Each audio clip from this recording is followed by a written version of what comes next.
Welcome back to the Bourbon and BS podcast. It's a right out of the gate lighter drop from Kyle. If you heard that on our mics, hopefully you didn't. And he had just said he hadn't done that in fantastic. forever.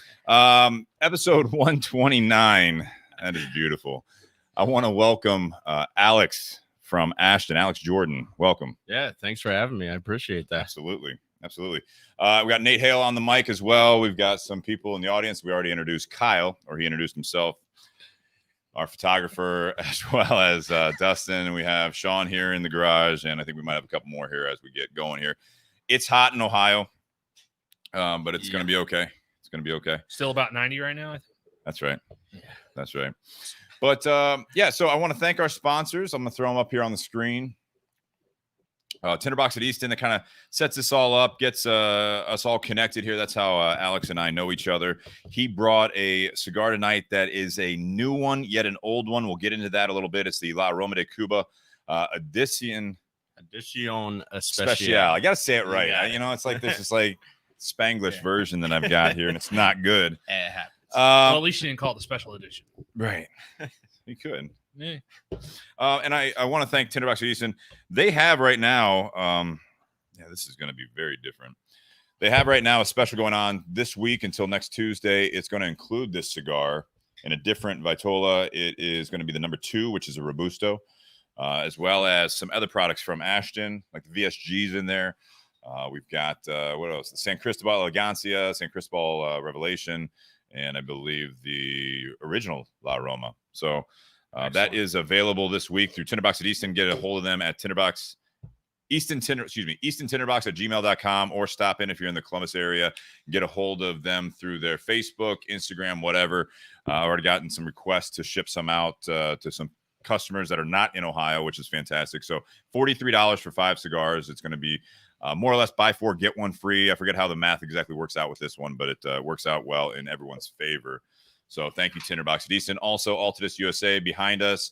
Alex said as he's sitting down, he's like, so what are we doing with the Monte Cristo and Romeo banner behind me? Like, we taking that down? I said, well, they actually sponsor us. So yeah, like legit sponsor. So I want to thank Altadis, Josh Bentley, as well as Paul Waller for all the hard work they did to get us lined up. They provide the second weekly cigar normally, as well as they support us throughout the year. So thank you very much to Altadis USA. Great cigars, Monte Cristo, Romeo Julieta, H. Upman. We're going to smoke another product from Alex tonight, I believe. I do have some Romeo Julieta Reservas that are available as well. So thank you very much. Also, Cigar Company, Gold and Silver are in stock and shipping right now, or stop by and grab them. Fantastic cigars. We're very happy with them. And Cigar Company is hopefully going to be growing as we get through all of the changes this year in 2020. So that being said, I also want to thank, what's that? I said, and there are a lot of them. And there are a lot of changes. Patreon.com. I feel happy. I'm able to finally pass out the t-shirts that we've been talking about before COVID and everything else. But the t-shirt that I'm wearing, Nate actually has on as well. It says, pour one more, light up another. We'll figure this out together. And on the back is the logo. I'm happy with it. I'm glad we went with these next level shirts, especially on a day like today, because it's extremely breathable. Yes, they are. Yeah. Wish I had one.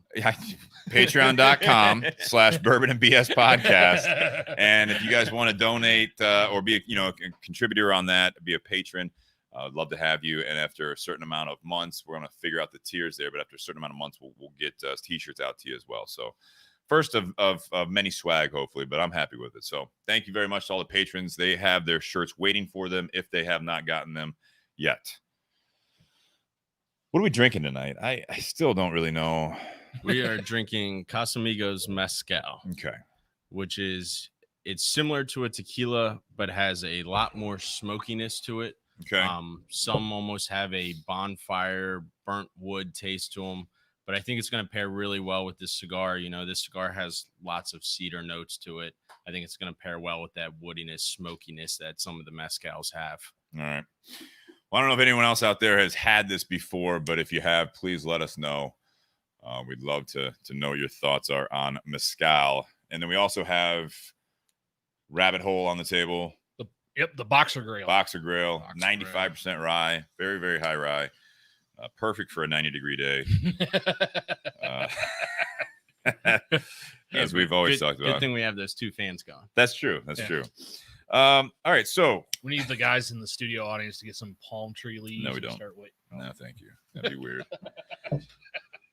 All right. So let's dive into the cigar before we talk about more of the mezcal here.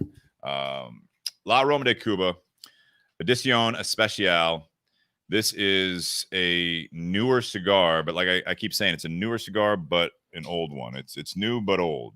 Correct. This is a reblend, remarket, rebrand, everything similar to the first, but you guys tweaked it a little bit. And La Aroma de Cuba, you can give a little bit of background of the cigar, and then we'll talk a little bit more about Ashton and how La Aroma de Cuba came about and all that good stuff. But this cigar specifically used to just have on there the EE, Correct. Right? Okay. Yep. Just the EE on the secondary band. We also changed the main band as well.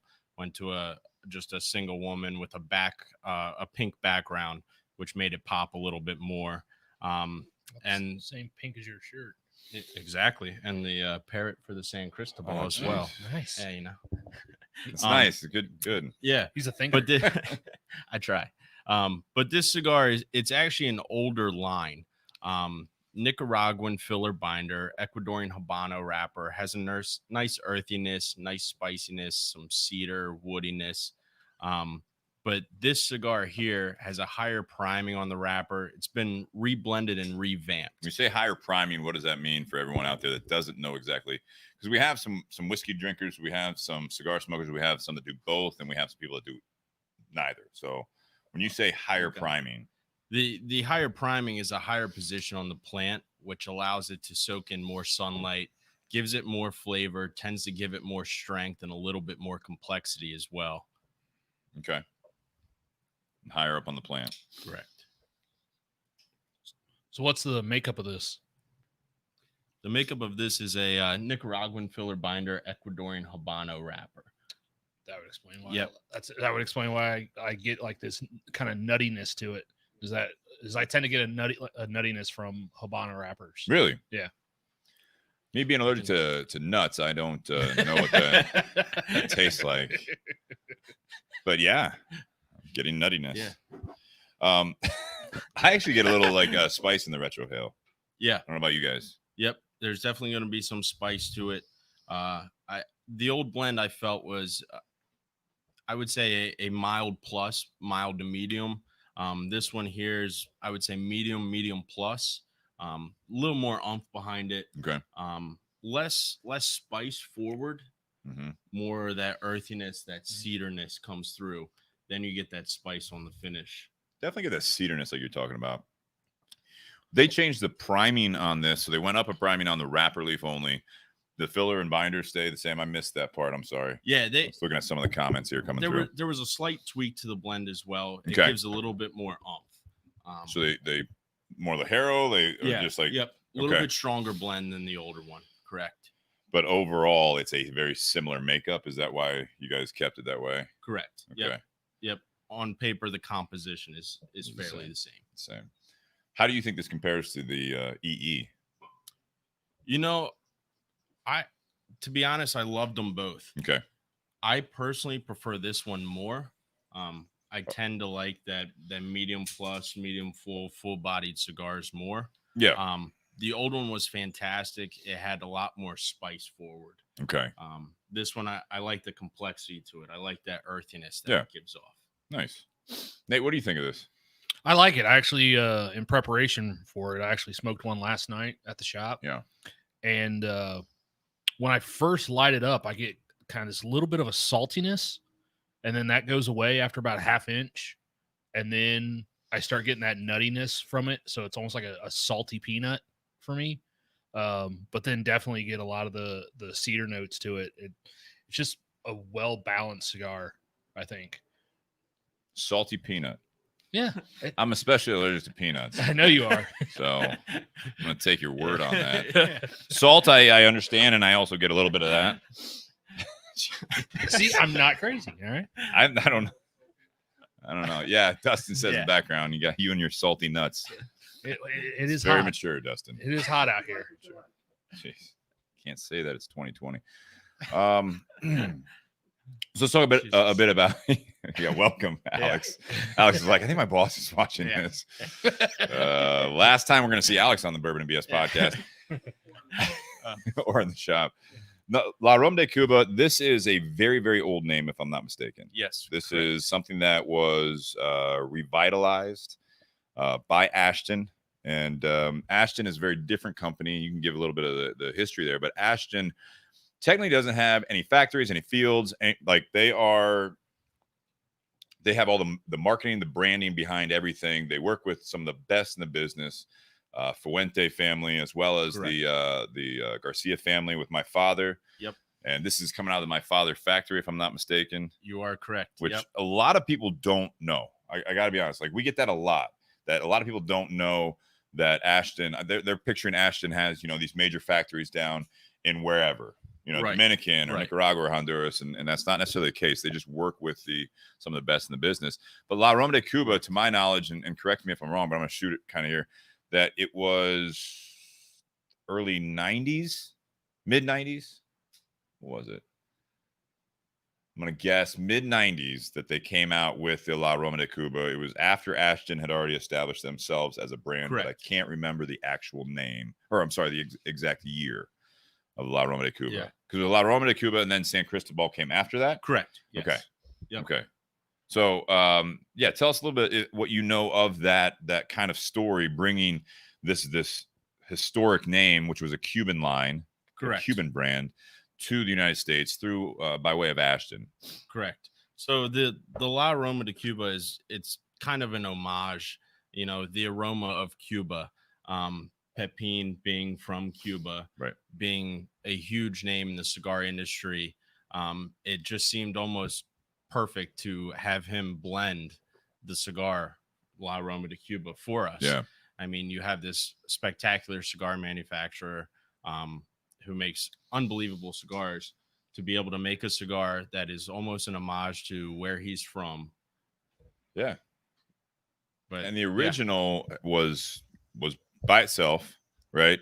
Correct. La Aroma de Cuba. That was the one that is also in the Tinder Box package this week. And it's in the Monarch size, but that's the original. Very popular cigar, very budget-friendly cigar somehow still. Absolutely. You guys have been able to keep the price down. And then you had the, I believe, the Mi Amor came out. Correct. Which is a little bolder cigar. And then you had a tweak on that for the 10th year anniversary, which was the Mi Amor Reserva. Correct. On La Aroma de Cuba. So that's 10 years in the making. You come out with these. Do you know when the EE originally came out by chance? And I'm sorry to put you on the spot, but I do not know off the top of my head when the EE was first introduced. I know it was. Bet you're going to find out for tomorrow. Correct. It was when the EE was introduced. It was around the similar time that we were reblending the original blend of La Aroma de Cuba. So both of those things were happening at the same time. We introduced the EE. We had the reblending of the original blend going on.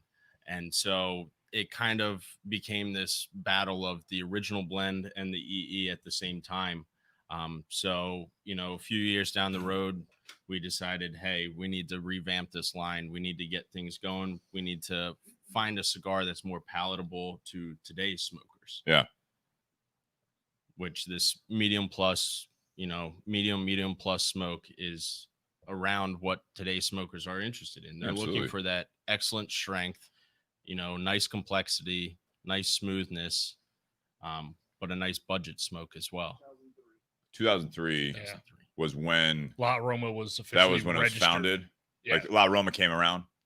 That makes sense. That's right, because I should have done the math backwards, because the Mi Amor and Mi Amor Reserva, especially, it was in the early 2000s that they started getting the awards for those cigars. It was originally a Cuban brand that Churchill really enjoyed. Yep, Winston Churchill. And that's one of the reasons why. And you kept the original, more or less the original artwork behind it as well. Very traditional band. Correct. Yeah. There's a lot going on with their band. It's a very intricate band, very detail oriented. Because you got like the countryside and the barn in the background, and you got an anchor on one side, that the whole landscape, and like a lighthouse. And there's a lot going on with the band. Yeah, it's like I said, it's one of those like homages to the country. You have the beautiful landscape, the seascape. You have the farm. You have the beautiful pink, yellow, gold, green colors that are Tons of colors on typical this thing. of Cuban, Yeah. houses, cars. Yeah. The whole landscape down there in like Havana. Do you know, or Dustin, can you look it up? On the one side you have the anchor, and the other side you have looks like 3 columns and three a key. columns and a key, or like the columns almost have like keyholes on them. So I don't know if that's available online, or if you know that stuff. I find it fascinating. Last week we had Sean Williams on with Cohiba, and Jonathan Herring was in the garage, and we're smoking some of the Royales. Right. And I'm looking at the bands because it's like, especially with the light that comes into this time in the garage, I'm like, oh man, I really like that detail above and below the Cohiba name on this, where it says Royale on there. And I said, oh, and I looked at the Connecticut, I was like, it says Dominican Republic, and Jonathan Herring's just sitting right next to me. He's like, I've never seen that before in my life. And I'm like, I know, because a lot of times people look at it like, oh, this looks so cool, this is fantastic. But then when it comes down to it, they're like, yeah, I don't know what the anchor means. I didn't see that on there, or whatever it might be. A lot of times you see the coins, which are very traditional, which this does have the coins along the side of the portrait of the lady on there. And I don't know, there's always a story, I feel like, behind bands. Yeah. And I'm putting you on the spot. I'm gonna do that exact thing. I wish I knew the story behind it. I'm sure that there's some amazing story. You got boats on the one side with the anchor, and then you've got it looks like almost like barns or something, or like a small hotel almost. I don't know about a hotel. I don't know. I was thinking with the keys and stuff, like keys of. No, I mean, it's good detective work. Yeah. In other words, no. I used to love playing. I have no idea. Yeah, where in the world's Carmen San Diego? We should have done more homework before this one, because Dustin, how's Google going back there? It's not Good. working. Maybe it's not published, which is why we don't know. Makes us sound even worse. Yeah. Could be a tie to the family. That there's got to be a story behind it. I mean, you don't just throw all that stuff. I know that some people will throw coins on the bands when they're even boutique brands. They'll do it just because that's what you do. I mean, that's what was very traditional. There was some symbolism there with the BS, for example. And I don't know where mine is. I think it's inside. If you got a BS, we actually did that, but it was something that there's 5 coins underneath there. Right. No real significance to the 5. I can probably come up with one real quick if I wanted to. But they're not as pronounced. We don't have quite as good of a printer, but underneath there's coins. Yep. Now on the actual print, if you have it on like a t-shirt or whatever, you can, that's Statue of Liberty. Those are Liberty coins. So like you have in the bottom right, and then again, it's just not as detailed as what you guys are doing, but that's her holding the torch. Right. So when you see it printed on a graphic or anything like that, we use Liberty coins because we're like, all right, we're a couple of US guys. Right. Real easy. No real story there. But there's a story. There's always a story. Yeah. So Nate, you like this cigar? I take it. What do you think? I do. I've smoked it a few times since Tinder Box got it back in, and I do enjoy it. And I remember when it first came in, asking what it was going to be on the shelf, and I was pleasantly surprised with the price point on the shelf. The Toro's $9.95 on the shelf, I think, or no, $9.50. I think it's $9.50 on the shelf, and it's a good price point for what you're getting out of this cigar. I mean, which is actually a price decrease, if I'm not mistaken, from the original EE. No. Oh, it's the same price. Yeah. Right. Well, but think about this: like, how many $9.50 cigars in a Toro size do we carry from my father? That's a good point. None. I don't think. Like maybe the La Dueña is the closest one to that price point for that size, but yeah, I mean, you're getting most of them are going to be $11 to $14. Yeah, and so here, for people that like cigars from the My Father factory, here's a blend that they do that comes in under $10 on a Toro. We're smoking the Torpedo. Then there's also the Robusto, Corona, the 660. So a lot of options with this one at good price point for what you're getting. This Torpedo, is it Torpedo? What are we calling it? Bellicoso? Bellicoso. Yeah. Kind of a softer torpedo head. Correct. Yep. Which I do love cutting. Like and that kind of, like Cuban cut is what some people call it. But the slant. Dustin, have you ever smoked it like that? You kind of looked confused at it. I actually like it because I feel like I can stay above the cap and almost have a little bit more surface area for more smoke delivery. That's why I do it without cutting way too far down, because up top you still have all that, but then you kind of I don't know. I like it. Yeah, I mean the cut on a Bellicoso or Torpedo, it's kind of preference. The only one that you can't really do is a punch on them. I typically recommend a V cut, just because those shapes are harder to roll. Okay. And a V cut allows that integrity of the cigar to stay in. You say V cut on Torpedo? Correct. I Yeah. love doing V cuts on torpedoes. Not many people do that. I love doing it. I call it a duck bill. No one calls it that. I do. Not I many do. people do it, and no one calls it that. I do. One person calls it that. Okay. I doubt I'm the only one. Duckbill? Yeah, because when you then No, turn, I it looks like duck bill. I understand what.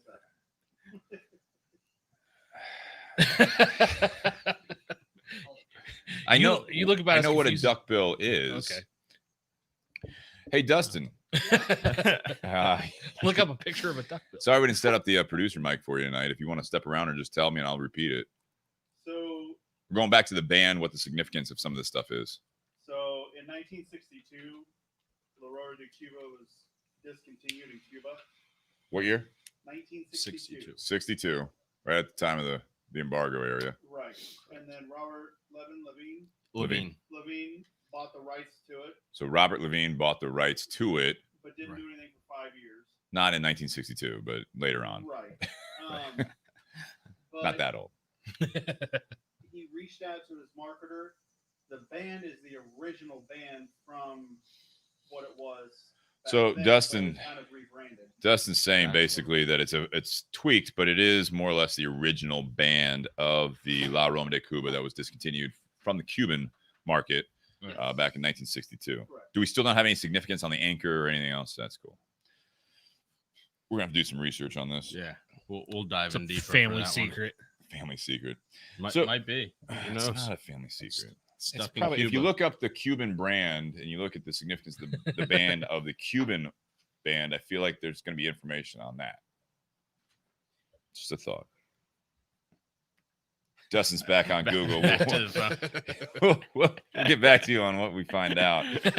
We got our best guys on it. We are drinking along with this. Alex thought that this would go well with it, with the cedary, the woodiness that you're getting from the cigar, a little bit of spice. This is Casamigos Mezcal, and Mezcal is a different take. It's using agave as well as tequila uses it, but it is a different type of product. And Casamigos is known, at least by me and many others, that it is a very good tequila brand that George Clooney is kind of behind, or is one of the major investors of that company, Casamigos. I do love their tequilas. They're a little pricier than I'd like to pay for tequilas, but Yeah, that's the can be. next market.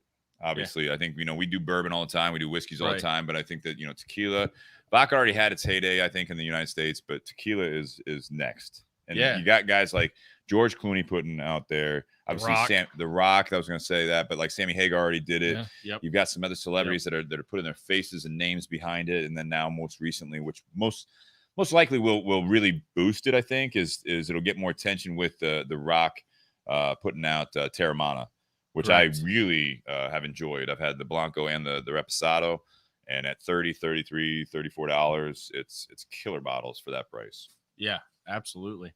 Yeah, and the mezcal, I'm gonna do a rough translation here, but it translates to smoked agave. Okay. Is a rough translation. Which, if I'm not mistaken, that's actually part of what they do in the process of making tequila. Like they dig up the agave plant, they cut off all the leaves, and then smoke it, Yeah. or throw it basically in a kiln to dry it out and smoke it before they distill it. If you want to look that up on your stuff, or you already did that, that's what you're. What? Yeah. Just this product. I mean, I'm interested because we had so Right. Alex had talked about bringing something different that he thought that would go well with it. He talked about something not so different, which was Woodford, and we had just done Woodford Reserve 2 weeks ago as part of the taste test with test, yeah. Dustin and Nate. So I was like, well, let's try to do something different. He's like, I think I'll try to find a mezcal that you might like or something like that. So I don't know much about this. I'm looking to the audience. If you guys know more about mezcal, I know normally we try to give as much information about these products as we can, but I don't know much about it. I'm just now getting into tequilas a little bit. Okay. I enjoy them. We've talked about rums on the podcast, but normally we've had like Miguel on, Miguel Chodell. He's our resident rum expert. We had Jared Saunders was on with a rum as well. Yeah, Bacall, I think it was. Yeah, sounds right. Yeah, that's what it was. That was the second spirit we drank that night. But I gotta say, I had 3 ice cubes in this. It's a clear liquor, clear spirit, which I was not expecting, only because of the smoked bottle. But I assume, based on what we have learned about this with the smoked that you talked about, like a smoked agave or whatever, this is going to be the reason they market it as such. But it says 100% agave. Yep. It's got a great flavor. It's like you kind of described it before we even tried it. It was like a smoked tequila. It's a smoked. It looks like a Blanco, or silver. Right. Yep. Yeah, and for me, it's not just a smoke taste. It's almost like a bonfire burnt wood taste. But that's not for me. It's not overwhelming though. No, correct. If you're describing it to people, it's not like like an English pipe tobacco where it's just like you're sitting by a bonfire and that's all you're getting, that scent or that flavor. Right. There's a hint of it. Yeah, it's like you're drinking tequila by a bonfire. For me, it's more like drinking a peaty or scotch. Yeah, get that smokiness for it, but then because it's tequila and the agave, like after that initial smokiness, like then it's that sweetness that you typically expect from a tequila on the back end. You do get some sweetness. I would say that, Yeah. And it does go with this pretty well. Yeah, I thought that kind of sweetness, that smokiness, would pair pretty well with this earthy, complex spiciness of this cigar. Are you a tequila guy? I'm a bourbon and tequila guy. Bourbon and tequila in that order? Typically, yes. Yeah. All right. Depends on the night, but for the most part, yeah. Last night was tequila and tacos night, so I had some tequila with my tacos last night. So Tequila Tuesday. Yeah. I did not. I had Miller Lite last night. It was a Miller night. I had a Mezcal Mule. Nice. Yeah. Did you make it yourself, or were you out and about? No, I made it myself. Oh. Yeah. Fancy. You have like pants the over copper cup and everything. No, I actually I went to a concert and they were giving away stainless steel cups, Oh, there you go. here. Yeah. and so I just use that. That works. I have pinch. I think 2 of those tin cups still inside from Nook and drawing a blank when we did Birdie's batch. Nate, I think his name was Nate. Yeah, as well. Nate. Yeah, from Nate. that distiller. Yeah, and they had those tin cups they were doing. Yeah. That we like to do mules and stuff in, or I'll just drink anything out of it. Really, Just everyday glass. I'm a real choice drinker. Yeah. You don't have to fill up the glass, Shannon. Jesus. And that's that 100 proof now. So now we have 2 people in the audience, and this would be interesting for the after hours if there is an after hours. We had Dustin who's texting me, who's already been chiming in, helping us out with some of this information. But he's like, man, if I could take a drink to the face right now and not get frowned upon at work, I'd do it. Sorry if I threw you under the bus there. Shannon just walked in and he perfect. Shannon just walked in. Shannon's been on the podcast before and is part of the studio audience a lot. And I have a t-shirt for you actually as well. But he just about almost filled up a 2/3 of Glencairn. Glencairn. Yeah. What are you drinking? Knob Creek there? 100 proof? So you're drinking all the proof. Yeah. Drinking all the proof. Sunday, I was over at a buddy Sonny's house, which I want to get on the podcast. He's Oh, fantastic. that'd be great. Sonny has a lot of experience. I don't know what he'll be able to talk about because he's worked with government agencies, police agencies, and now he's running several buildings for Amazon. So he probably can't expose a lot. But he was in the mood to drink, and we went over there for dinner and everything like that. And Nice. I'm not kidding, man. Like, I had my glass out. He threw one of the whiskey balls in there and all that stuff, and he just came back out with Jameson Black Barrel. Ooh. And on like but on the fourth glass, we're sitting in their garage. We're sitting in their garage. It was just Liz, Tracy, Sonny, and I. And I'm mid conversation, like looking this way, and on the corner of my eye, he's starting to pour again. I'm like, hey, thanks. And I'm not kidding.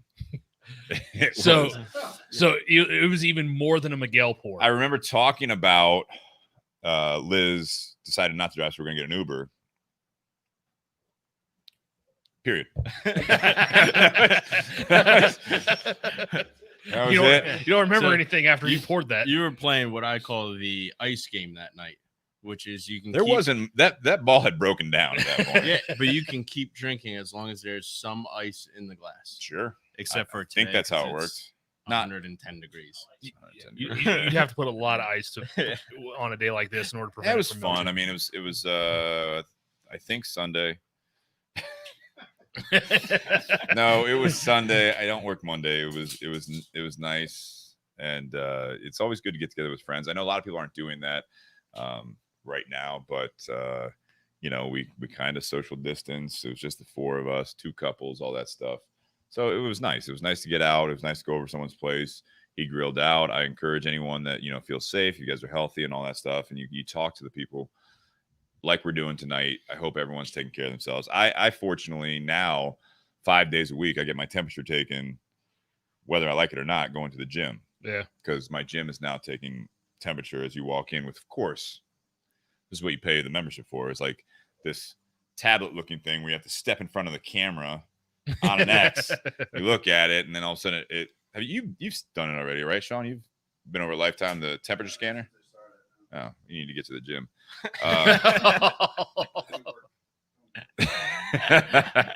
No, but it's of course it's like the fanciest thing. Like you show up on there, and all of a sudden it's like it shows the temperature, and then out has a not loud, but it's like temperature normal. I'm like, what if it's not? Like, is there gonna be like sirens going off? Yeah. Like people come out of the sides, and then all of a sudden I get like, I'm good. I'm getting carted off over here. It's gonna be like in Monsters Inc. There's gonna be a bunch of people in hazmat suits come out and tackle you and start spraying you down. Yeah, I don't get to go home. I'm like, now I'm a part of Lifetime. Like, You're quarantined at Lifetime for 2 weeks, which for you in might the not family be too locker bad. room, which is just I'd be all right with that. Yeah, you could find something to do. So Hutch says he gets his temperature taken 5 days a week also, but at the Gray Bar Hotel. Oh, the hotels. Gray Bar Hotel means prison. Yeah, he's a captain. He's not. Okay, yeah, he's a lieutenant. That right? makes Captain. sense. He's captain now. So yeah, he works. Lieutenant. He's Lieutenant. LT. But anyways, like he's not watching us as an inmate, which is fine if they do. Viewers are viewers. So if you guys let us know what prison or jail you're tuning in from. When you get out, try the they have it on one TV, and there's like 100 people, but it counts as one viewer. I'd be fine with that. What's this run on the shelf? Casamigos, which they're typically pretty pricey. The Blanco is relatively inexpensive. The Mezcal is a little bit more expensive. Depending on where you are, it's around the $60 range. For this bottle? Correct. Yeah. Yeah, I know, but they start at like 40. I think the Blanco is like around 40. Is that right? Or high 30s? I'm pretty sure. I'm gonna look up OHL. I know the Reposado. The Reposado is more expensive. It's in the $50, $60 range. Yeah. Which I mean, George Clooney needs his cut. Yeah. They're not really showing. Yeah, he's hurt anymore. I could be wrong. I think the Blanco is like 32. If I'm not mistaken. Which is that's reasonable. Yeah, I think that's reasonable. But I think you're right. I think this does pair fairly nicely with this cigar. It's nice to I think people get in their ruts. They only smoke cigars with coffee. They only smoke cigars with whiskeys or ryes or one type of bourbon or whatever. They try to pair it. They spend so much time trying to pair it correctly, and I feel like we miss sometimes. I feel like we miss sometimes that there are other spirits out there that you might enjoy, like Mezcal, which I would have never probably sought out to pair with something. But if I was smoking something, I felt like, because I've smoked cigars with tequilas, and I really tend to enjoy that combination, especially a nice tequila, a good añejo. Absolutely. Because it does have that oakiness to it. I mean, I think that you get a bit more similarities with some of the tobaccos that you might be smoking, but Absolutely. It's nice. And there's, another great drink to make just with this that also would pair excellent with a cigar is called the El Camino, which is I'm Sporty not, and functional. yeah, exactly. Yeah. I'm by no means a bartender, so I don't know the exact measurements. But it's part mezcal, part bourbon. Whoa. Then you do Benedictine and bourbon with just bitters. Okay. And then you do an orange zest. So it's kind of like a take on like an old fashioned, but yeah, so I'm you thinking. mix it with that mezcal, and it just gives it, instead of that sweet orange, malty oakiness that you get normally, Yeah. you get a little bit more of that smokiness from it. Is that like 1 ounce, or are you talking like 2 and 1? Is it, I know you said you're not a bartender. I'd be curious what the mezcal to bourbon ratio is even. Okay. So just a matter of how strong of a drink or how many drinks. Okay. Correct. Yeah. So, yeah. What's the proof of this? I want to say it is 80 proof. The proof of it is 80. Yeah, it's 80 proof. Yep. And the bottles run from between $44 and $60 in the state of Ohio. What about the mezcal? Mezcal is $59.99. 59? Yeah. Yeah.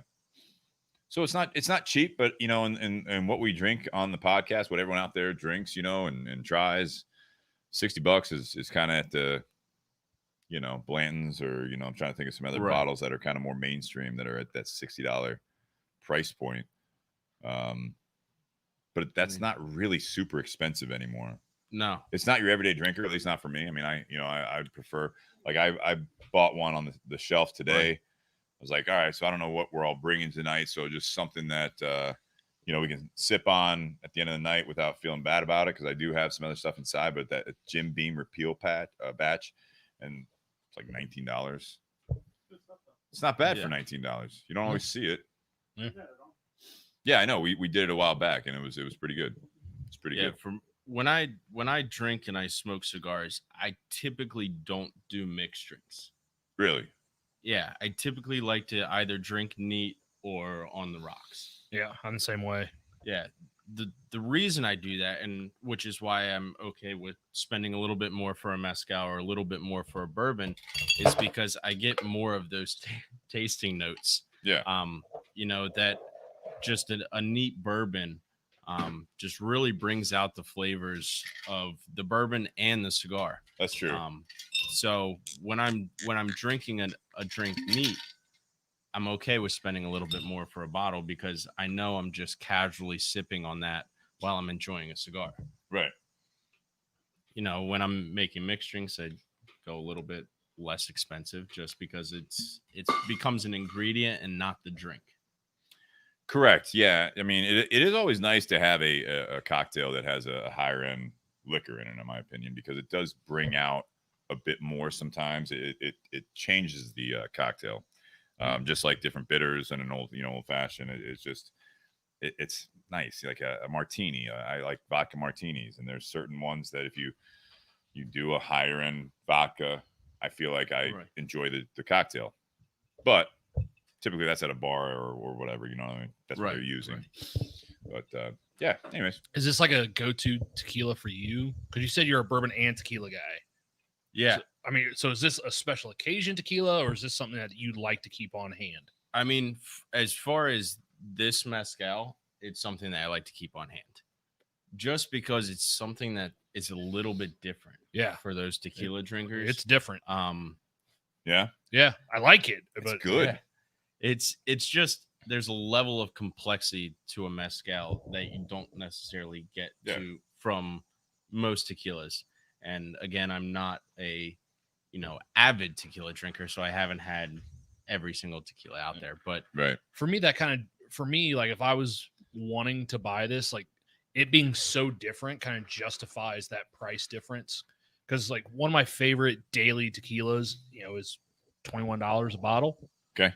But it's just an añejo. It's just straightforward. It's an añejo for 21, or not añejo. Sorry, Blanco. So it's straightforward tequila, very easy to drink.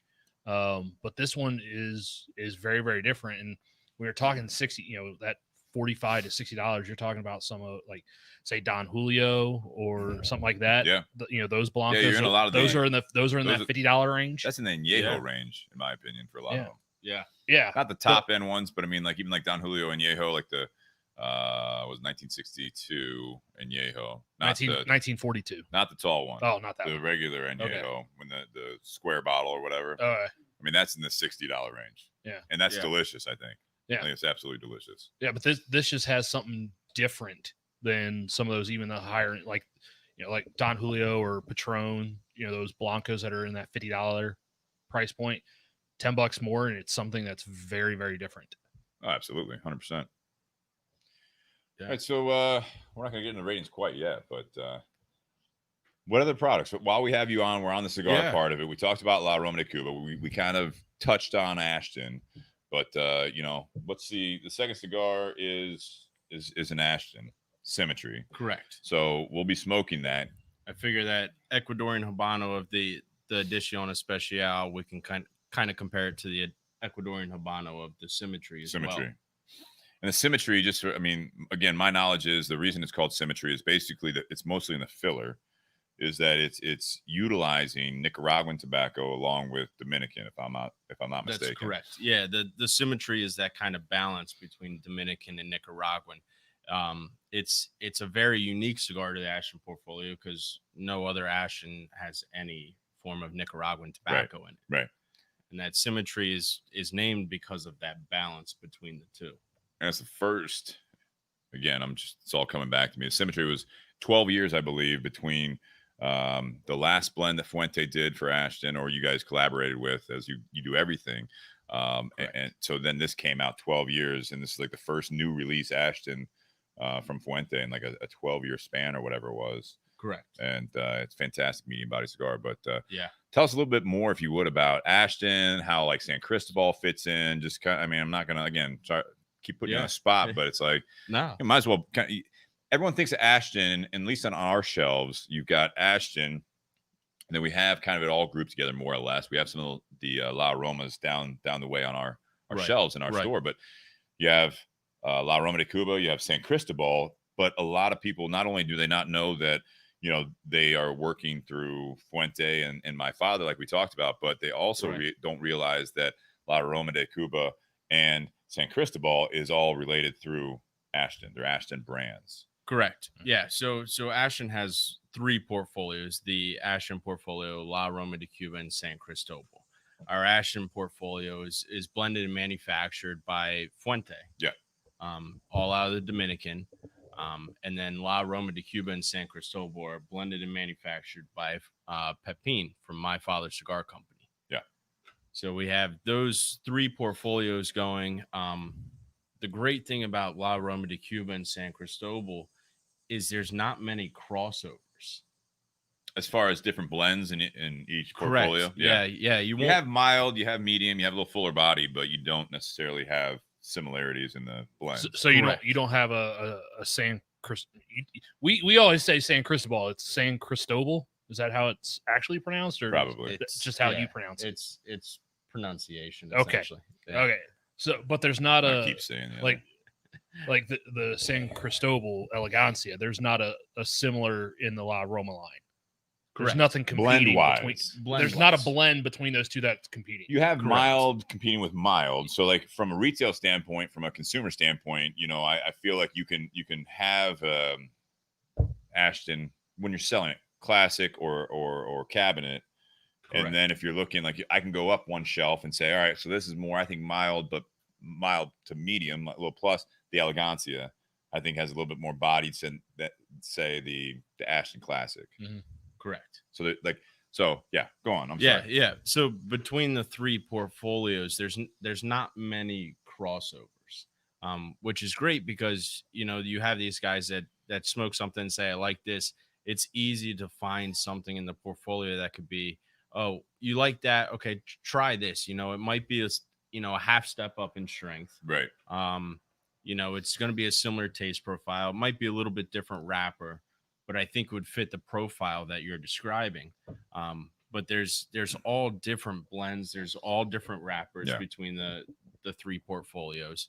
which is phenomenal. Yeah. I mean, you have full-bodied smokes that are, Nicaraguan filler binder, San Andreas wrapper, the Mi Amor and Mi Amor Reserva. Yep.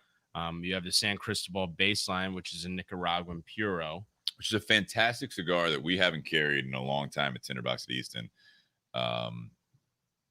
It kind of gets washed out in our humidor, but I know it does really well because it is such a good cigar. Right. Yeah, and it's one of those things, strength has become a huge priority in a lot of cigar consumers now. They're looking for the next best thing, the next strongest thing, and for the best price.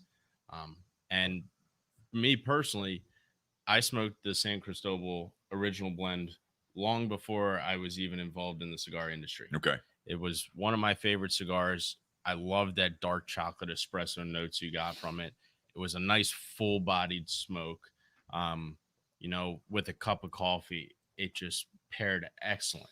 And it was by far one of my favorites. The Presto, which was one of my favorite sizes of all time. Yeah. No longer a size, unfortunately. But anyone from your company Right. is listening, Yeah. that's the request for that one. Yeah. If there's any leftover boxes, please send them my way. Trunk stock.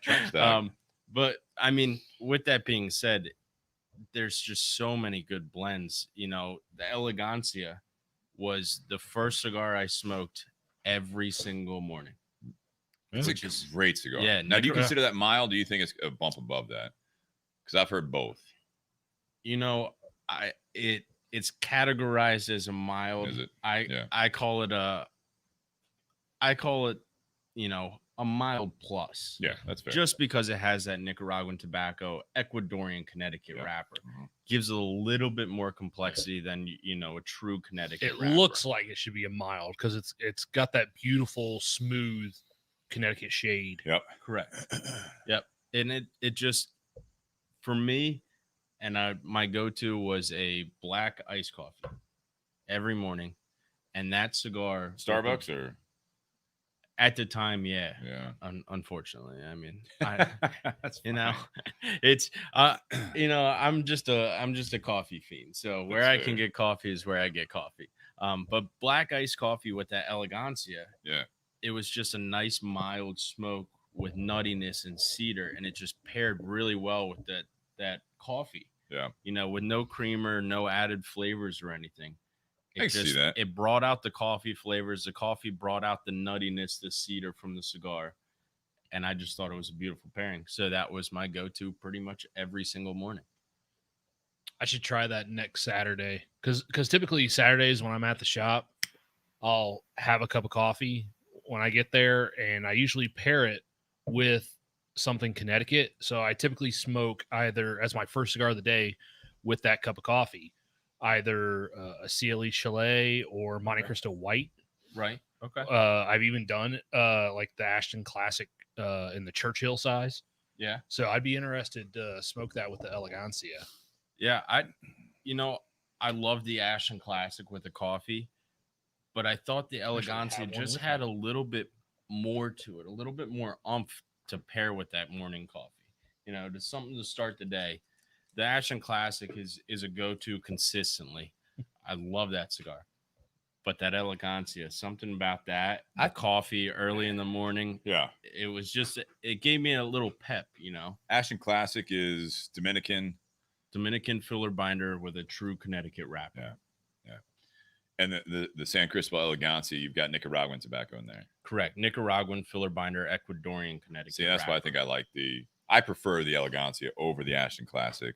That Ashton Classic that you got the double magnum there on the table there, Nate. I think I'd have to have a cup of coffee with it just to give a little bit offset.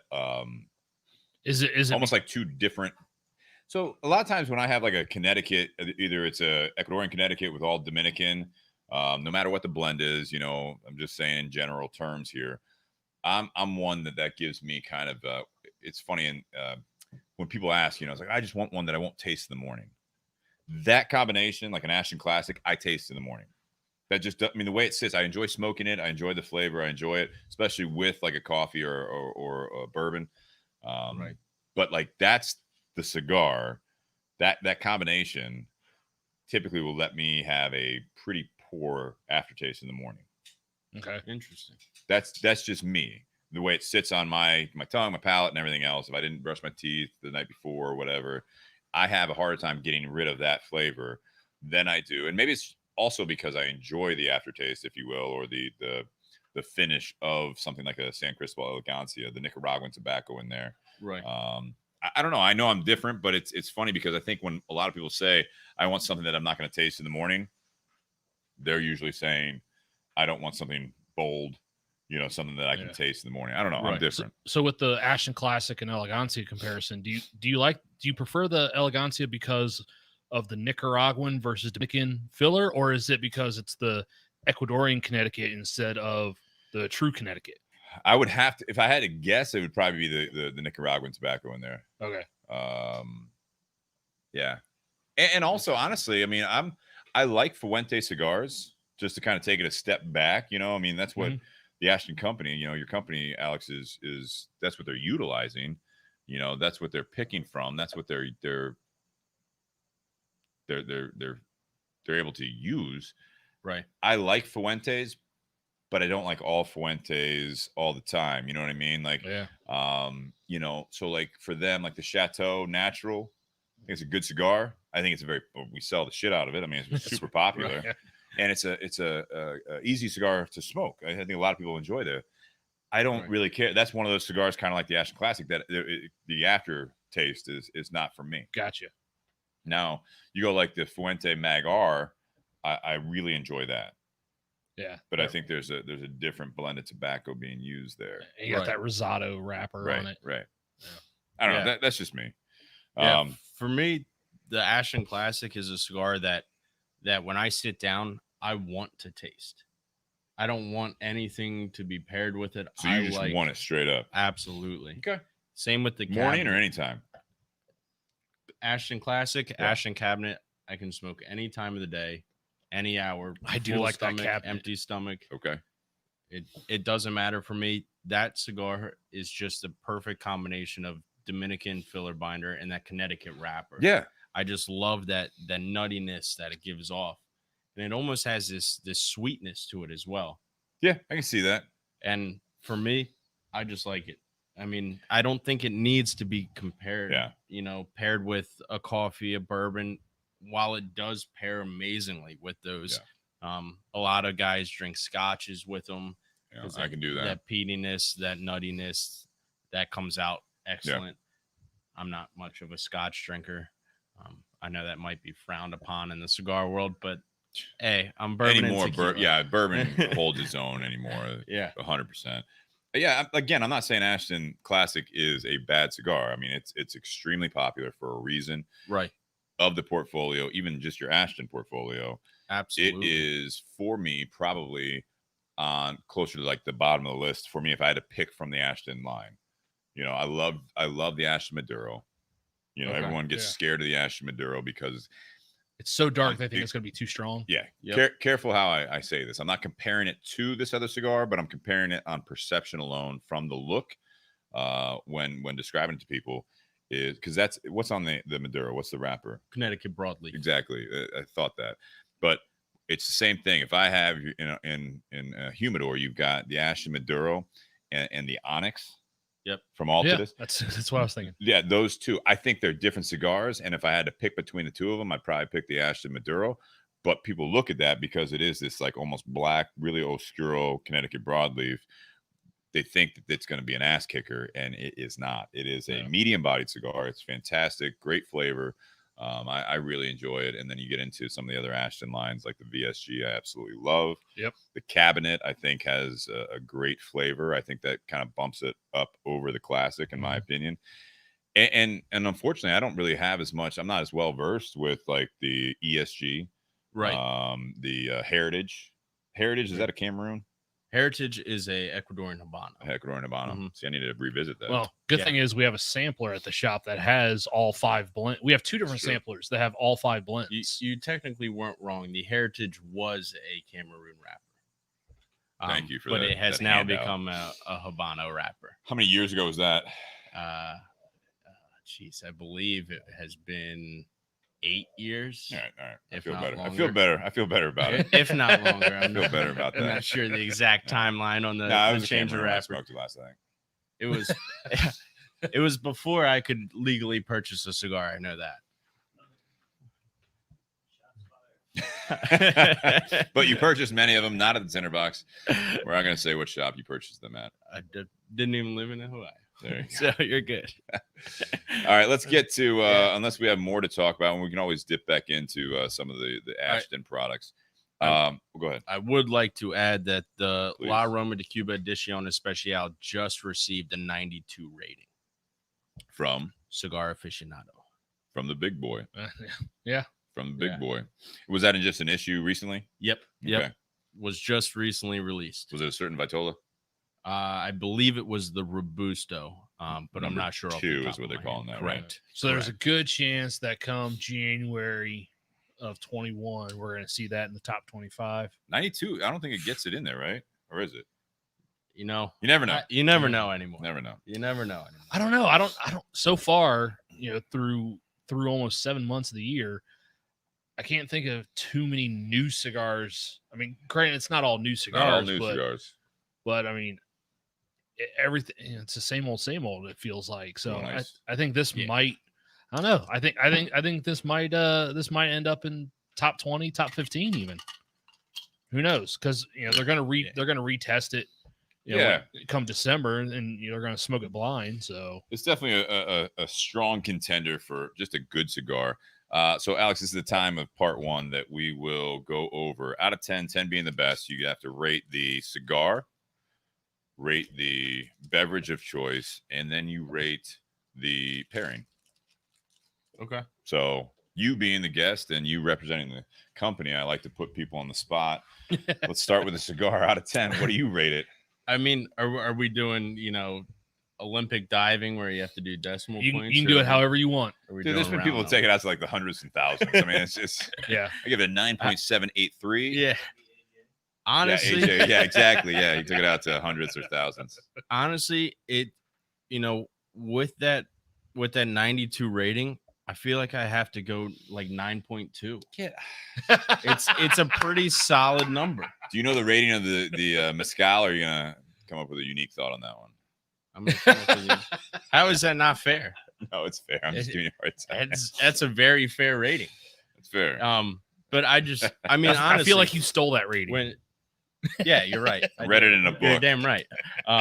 No, I just think It's a company man right when there. when you think about this cigar, the complexity of the cigar, the taste profile, you never lose any flavors smoking through the cigar. You don't. It is continuously complex.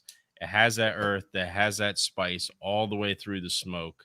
And I think for the price point, it's just a phenomenal smoke. And once again, what is the MSRP on, say, the Bellicoso or the Bellicoso, range? Yeah, I mean, you're looking at probably $7.50 to $9. Okay. Give or take. Each state's tax is a little different. Right. But yeah, I mean, you're talking under $10 for this cigar. Yeah, that's strong. All right. So how about the Casamigos Mezcal? For me, it's a little less smoky compared to mezcals I've had in the past. Have you had this brand, Casamigos? I have. Okay. The reason I chose a little less smoky is because I didn't want to overpower the cigar. Got it. So I chose a little less smoky. For the mezcal, I give it like probably a 6.8, 6.9. Not quite a 7 though. Not quite a 7. All right. Not quite a 7. It's fair. It didn't, this mezcal it's an easy drinking mezcal. It is. For somebody that's Very not much so. well versed in the mezcal world, it's not as smoky as some of the other ones. So it's a nice introduction to it.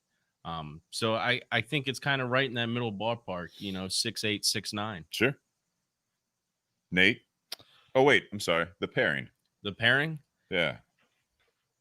I would give the pairing, kind of going right in the middle of those two. I give it an 8.3. 8.3. Okay. Yeah.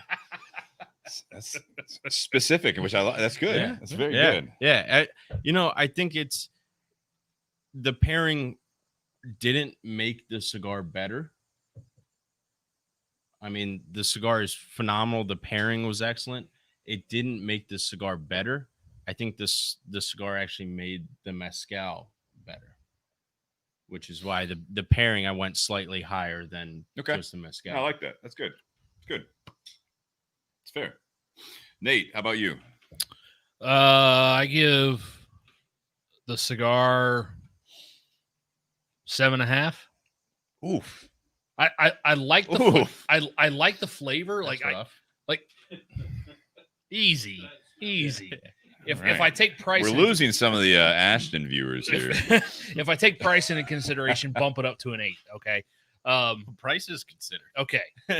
But no, I give it a 7.5 because while there are some flavor notes that I do get out of it that I do enjoy, they're not as pronounced or as strong as I would like them to Yeah. be.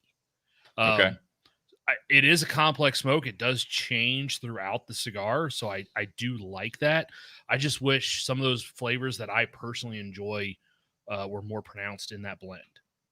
But I do enjoy the cigar. I've had several of them ever since the Tinder Box got them back in. Well, I think when you do like a 7.5 or whatever, it's not like the ratings like a cigar aficionado where like a No, that doesn't equate poorly- to 75. a poorly Right, rated cigar right. that they publish is like an 88.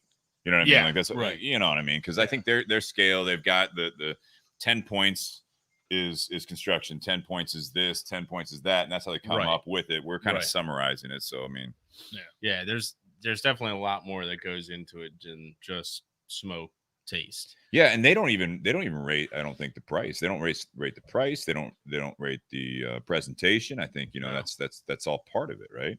Yeah. So to get a Absolutely. 92, Dustin says that he sees 93 was printed for aficionado. Top 5. nice. Back in February. All right. Nice. All right. There you go. So all right. So the What size was that? Do you know? not sure. Okay. So the Casamigos Mezcal. I give it a 6.5. You're a fan of everything tonight, aren't you? It's enjoyable.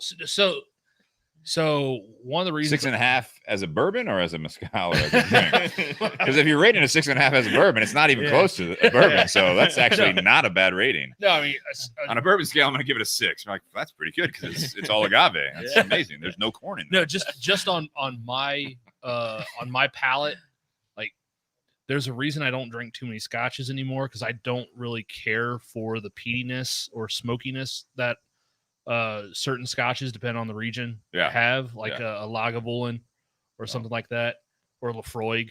Like I don't really care for that peatiness. Right. With having that smokiness in a tequila was actually more enjoyable than that smokiness in a scotch. Yeah. So I definitely enjoy this more than a peatier scotch. I think this would be a really good tequila for a scotch smoke or a scotch drinker who wants to get into tequilas. Okay. I think this would be a Yeah. great bridge because it has that peatiness that they may That's fair. enjoy, but then it has more of that agave sweetness on the back end. Yeah. $60 though is for Well, if you rate it, what, a 6.6 6.5. 6.5? Yeah, I wouldn't. I wouldn't spend $60 on a 6.5 bottle if that's your rating. I would spend $60 on this bottle like if I put it like between an 8 and a 10. Like if this is something that was just amazing Yeah. to me, Yeah. I would spend the money. Okay. I think it is. I think it's a good tequila. It is enjoyable. It's not something that I'm going to seek out or pull off the shelf on my own. Like there'd have to be a reason for me to go grab that bottle. I'm not just going to walk around the store and go, you know what? I haven't had that in a while. Let me I go feel like ahead you're and like grab that 80s Russian judge. You brought up the Olympics. I feel like The figure skating. Yeah. the 80s. Everyone's giving 9s. He's Russian like judge. 6. Yeah. All right. The pairing. What do you think about the pairing? 6.5 again, just because I don't think either one really did much favor for the other. Like when You I said 6.5. yeah, when I drank the mezcal, like it didn't do for me. It didn't do anything for the cigar. When I smoked the cigar, it didn't do anything. Like they both were better on their own, I think, than they were together for me. All right. So tequila night for you is not. Yeah. Next time we do a tequila night, Nate probably won't be on the panel. All right. No, I'm just kidding. No, sorry. Steve So specifically said. Justin's over there like me. Tag me in. Tag me in. Steve specifically where's my said, glass? do something different. no, I think it's fantastic. All right. I'll try something different. Yeah, Avi's out there saying Nate is rough. Dustin did follow up. The number 5 Figurado got a 93 in 2008. So that would have been the EE. That's the old blend. That would've been The old number blend. 2 Robusto and number 1 Toro got a 92 in late May of 2020. That's the new Right. blend. Yep. Okay, so that's what you're referring to as the 92 rating. Correct. Also, yours somehow specifically the same rating, 9.2 on this cigar here tonight. Yeah, no, I'm pretty accurate. Huh? That's spot on. Spot on with Cigar Aficionado. No, So I didn't have anything negative. Like there weren't I'm just giving negatives. Like everyone's giving me a rough time. It's like you're they entitled. were good, but You're entitled like to your nothing- opinion. That's fine. All right, I'm gonna light up the second cigar. Cesar says Nate Already? Rob Report. I don't love know it. what that means. Rob Report's like that luxury magazine that does like all the high end stuff. I don't know. Yeah, You're very. I don't know. I'm gonna give the cigar. I'll give it 8.5. I mean, I think it's 8.5. This is a cigar. I'm not really necessarily expecting a 9 to 10 out of the $7 to $10 cigar. I think for an 8.5, this cigar delivers exactly what it's intended to do. It's more than that. You know what I mean? I think this, Right. you know, with the reblend, it has the higher priming wrapper leaf. I think that it smokes. Construction's 10 out of 10. The construction's great. I mean, I have not had an issue with it. You know, if I was really concentrating on not doing a podcast, not doing, talking throughout it, only complaint maybe would be like if I'm going to be really particular is that the ash doesn't hold. But again, I'm ashing a bit. You know, what I mean, I'm kind of keeping it going, relighting. But overall, I think it's an 8.5. I think this is a great cigar, especially at that 8 to, like, for this size, I assume it's like $8.50. $9, something like that for a Bellicoso, which a lot of times with a Torpedo or a Bellicoso, you're going to add some dollars to it. So the fact it's coming out of a factory I really, really enjoy, the My Father factory, this is something that you factor in everything. You look at the bands that you guys are putting on this thing. This is a high-end band. I know the cost of bands. It should add price to it, and it doesn't seem to. Yep. So I think Nate's point earlier, and I know I'm sticking on price, but Nate's point earlier was, that price of a cigar coming out of the My Father factory with a My Father band on it, you're not going to see it, or it's tough to find that. So that's where I think it's, I do like the blend. I like the Ecuadorian Habano wrapper on a lot of cigars.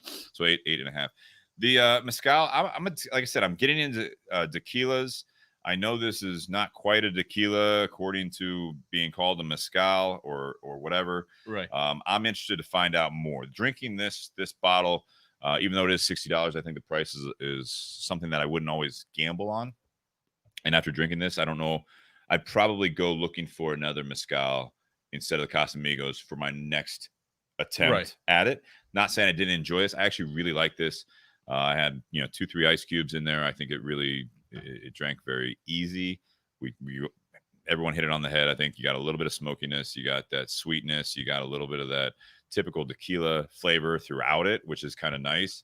And like I said, I've really enjoyed. I think tequila is a great summer spirit. I think you throw a couple ice cubes in there. I think that it's a great summer spirit because it's not necessarily as overpowering. I'm interested to see if we crack that Boxer Grail from Rabbit Hole next. What do you mean if? When we do it for part 2, my watch still says it's 85 degrees out here in Columbus, Ohio, which is still really warm. 30 degrees above your limit for rye. Yeah.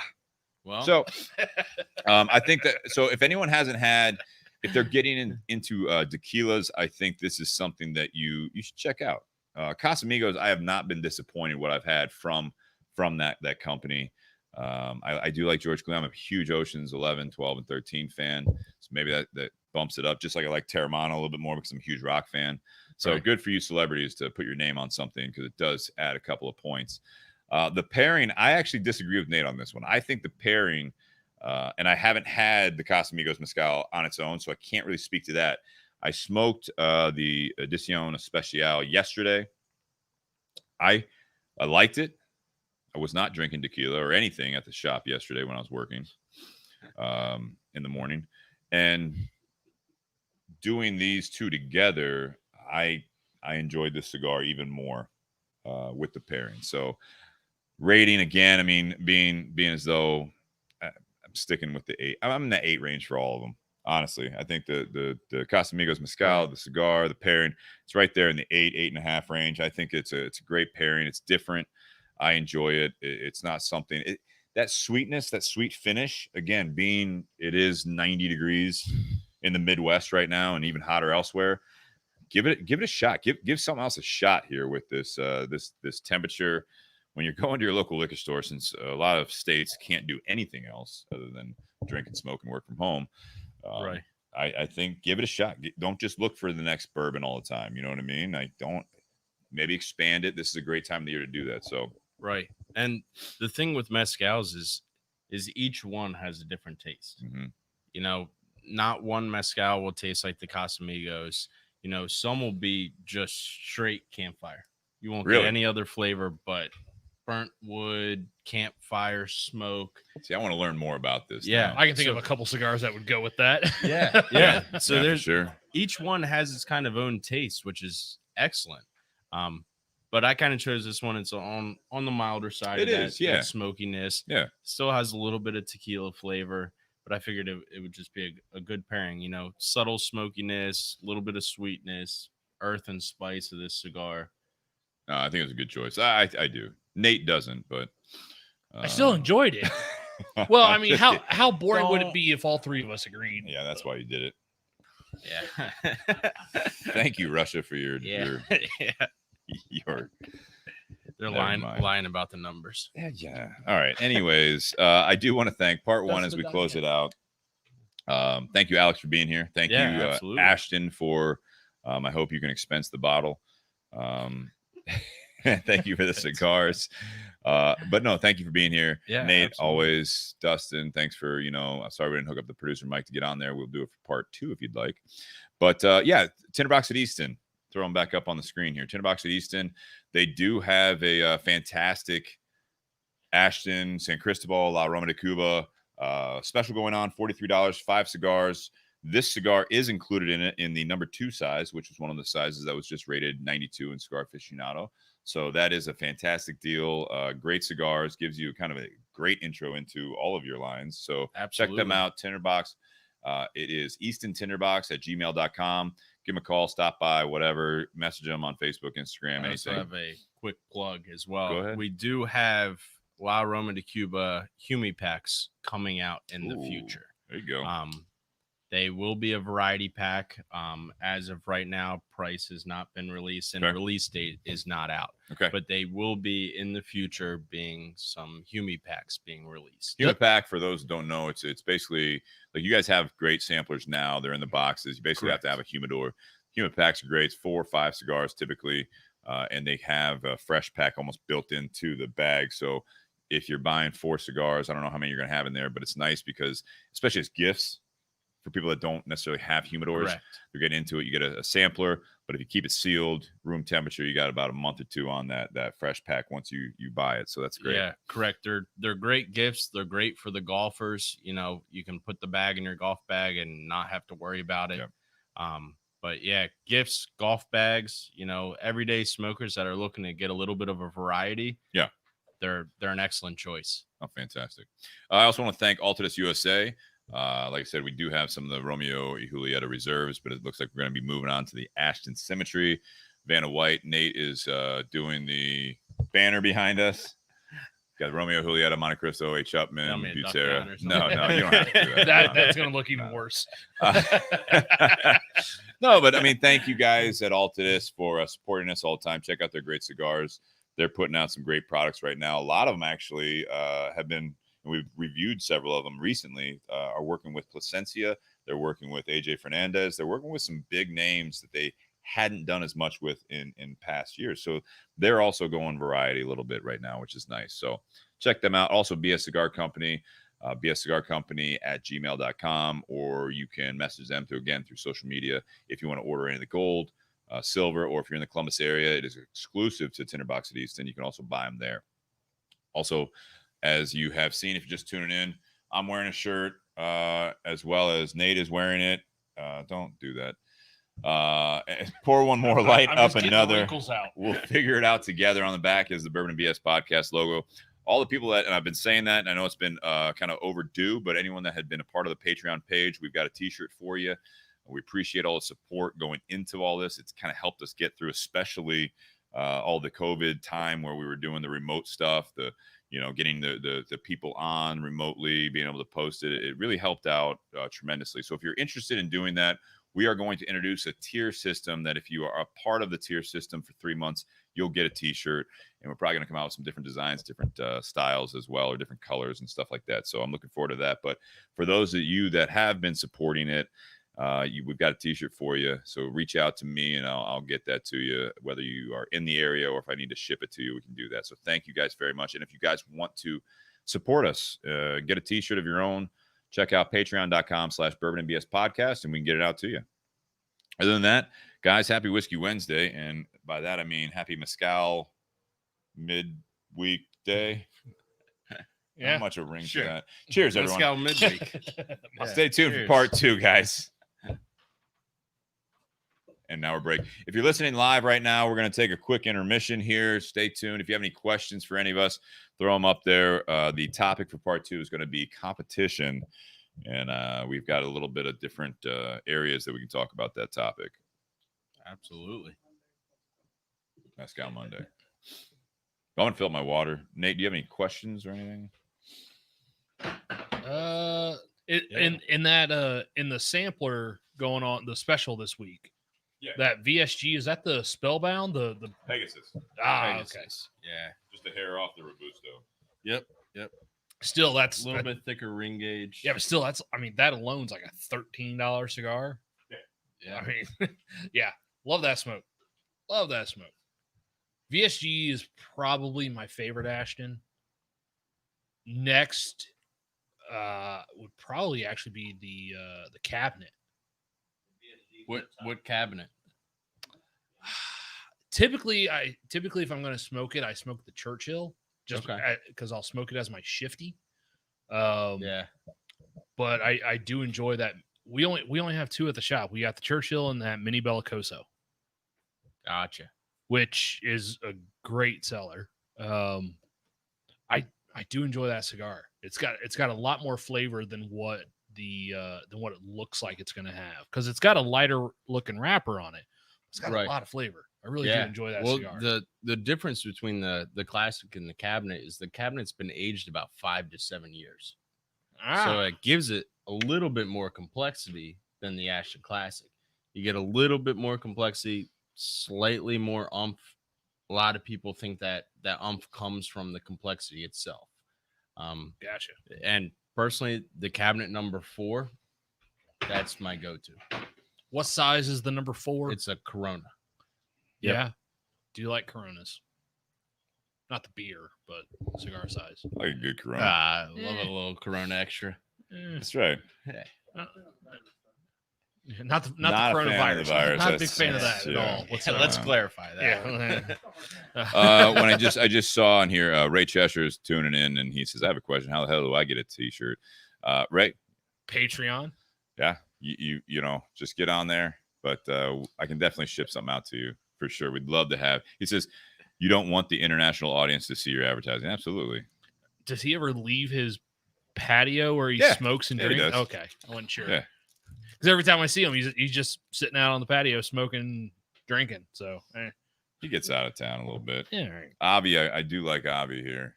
Ray, if you're paying attention here, we'll throw it up on the screen. And this goes for really anyone. If it pops up, hasn't popped up, I can't throw it up there. But he does say, Ray Cheshire, send an envelope with a minimum of 5 $100 bills, and Steve Crane will take care of you. Absolutely. Yeah. Done and done. Just tell me the size T-shirt you want, and for $500, it can be yours. Not a problem. Appreciate that. We'll do whatever shipping. By the you way, want. Avi, I got a T-shirt for you. By the way, Yeah. Even before that, but especially now, if you can pull that off. I'm gonna light up the Ashton Symmetry, and then we'll get into part 2 here. You guys want to crack the Yeah. boxer? Yeah, that's why I finished off my tequila. Yeah. Yeah. Well, that was like the first full-bodied cigar to ever hit the market. VSG. Yeah. Oh yeah. So, funny story I'll tell you, Alex, because it's an Ashton story. I love a good funny story. We had a Didn't say funny. Sucker for funny no, stories. I thought it was funny. So we had a customer who was a regular before they decided to get out of the private practice and join the Army. Oh, And that's yeah, different. yeah, still very successful in their private practice, and then decided to go into the Army and do something even more special there. Go ahead, man. I still got a little bit of this. So this lady walks into the shop, and she had a friend with her, and literally just a friend for all those who read into shit. She walks in the shop, and right when you walk into the Tinder Box, immediately to your left, there's all the Ashton cigars. And she walks in, she points at the VSG, which again, full body, full flavor, absolutely fantastic smoke, very rich cigar. She points at that cigar and she goes, I want to smoke a VSG. Her guy friend is like, I want to smoke the girliest cigar you have. And I was like, well, she's smoking a VSG and she's a girl. Like, what? So what the hell? What the hell do you mean, girly cigar? Like, it's a VSG. That's not a girly cigar. It's a cigar for anybody, but Right. He did. Yeah. Yeah. What do you get? acid. Which, again, you cannot call an acid a girly cigar because No. it's one of the best-selling brands out there, No. and more guys buy it than women do. So, Yeah. That sweet flavor. Yeah. so yeah, I mean, she likes the VSG enough to Do you where wanna she actually would Hook buy. up the other mic, or you guys? She good? would actually buy it by the box. That's awesome. Cords yeah, in she there. would in love the that box. smoke. That VSG is just it's Yeah. so unique. And for the guys that were cigar smokers when that was first introduced, I mean, they're hooked. Yeah. You know, those guys that were around when that hit the market, that's their go-to. The sad part about the VSG was because it was so successful is that then you had, I remember like when other cigars started coming out. One in particular was like the Liga Privada originally, Right. Liga Privada number 9. Yep. I remember because I was really getting into cigars around that time, and I had friends, some now that are customers and some that have moved, but I wasn't even like you. I wasn't in the cigar industry at the time. I just was really enjoying cigars. And I remember they were like, oh, I used to really love this one. So you got to smoke this VSG. You also need to smoke this. So like now all of a sudden, like you said, that was one of the first Right. on the market. For sure, it was one of those that just started a trend, Yeah. in my opinion. Absolutely. In my opinion. So Yeah, Absolutely. And you know, earlier we were talking about the Ashton brand coming out of the Fuente factory. And it's not necessarily something that they hide. Like if you open up a box of VSG, there's that little insert sure in it's there and everything. that has like the story behind the cigar, and it's a picture of Carlito Fuente Yeah, is It on that. explains it. It's great marketing. Yeah, I mean, Yeah. so it doesn't necessarily say on the outside of the box, but as soon as you open the box, which again, Tinder Box, everything's in bins, so you wouldn't know it unless you really worked there or bought a box. But yeah, I mean, Right. it's not like you guys are you're hiding anything necessarily. And I Well, in mean, fact, a lot of the boxes, they don't have his picture, but I mean, like the Ashton cabinet, it has a big description page as well. So unless you buy a Right. box, most walk-in humidors aren't going to keep that necessarily yeah, on right. there as They're well. gonna So it's, throw it's the one of those insert away. bonuses. You learn a little bit more when you buy a box if you can do that, or you have a conversation with someone. But the information is included with it. Oliva does that as well with like a Yeah. pamphlet for all their stuff. But it's Yeah. like same thing. It's like as soon as we open the box, you put it out on display, whether you're walk-in or if you are doing like bins like we are. If you don't buy the full box, most of the time you're not going to see that. Yeah. Right. There was a guy that came in the shop. He told me he loved the Mia Moore, Mm-hmm. which the La Aroma de Cuba Mia Moore Reserve, which is coming out of the My Father factory. It's like, yeah, I really like this cigar. And I was like, well, have you tried anything from My Father? He's like, no, I really don't like My Father. Are you sure? Because they make that cigar. He's like, what? I'm like, yeah, they make that cigar. So you do like My Father, you just don't know it. and vice versa. I mean, everybody's palate's very different. Yeah. And there's all kinds of. Dustin has a cigar. No.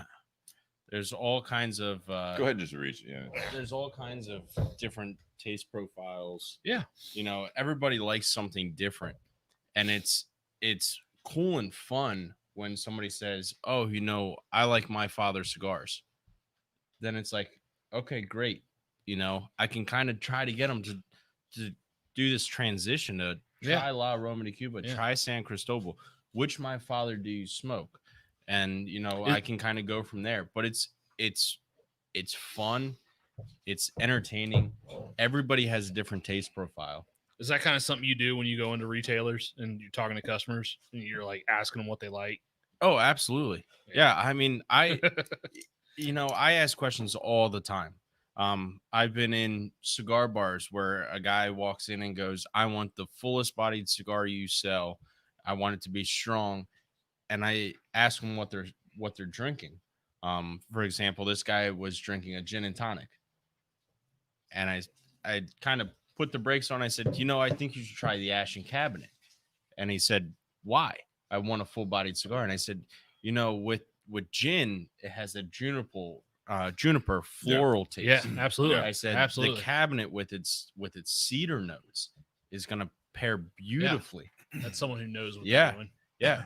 The guy went, had his drink, smoked his cigar, came back, bought 5 more. There you go. And he said, it's learning, what I mean? Salesman right there. Yeah. But I mean, that's knowing your product. I love full bodied cigars. I love mild cigars. I love medium bodied cigars.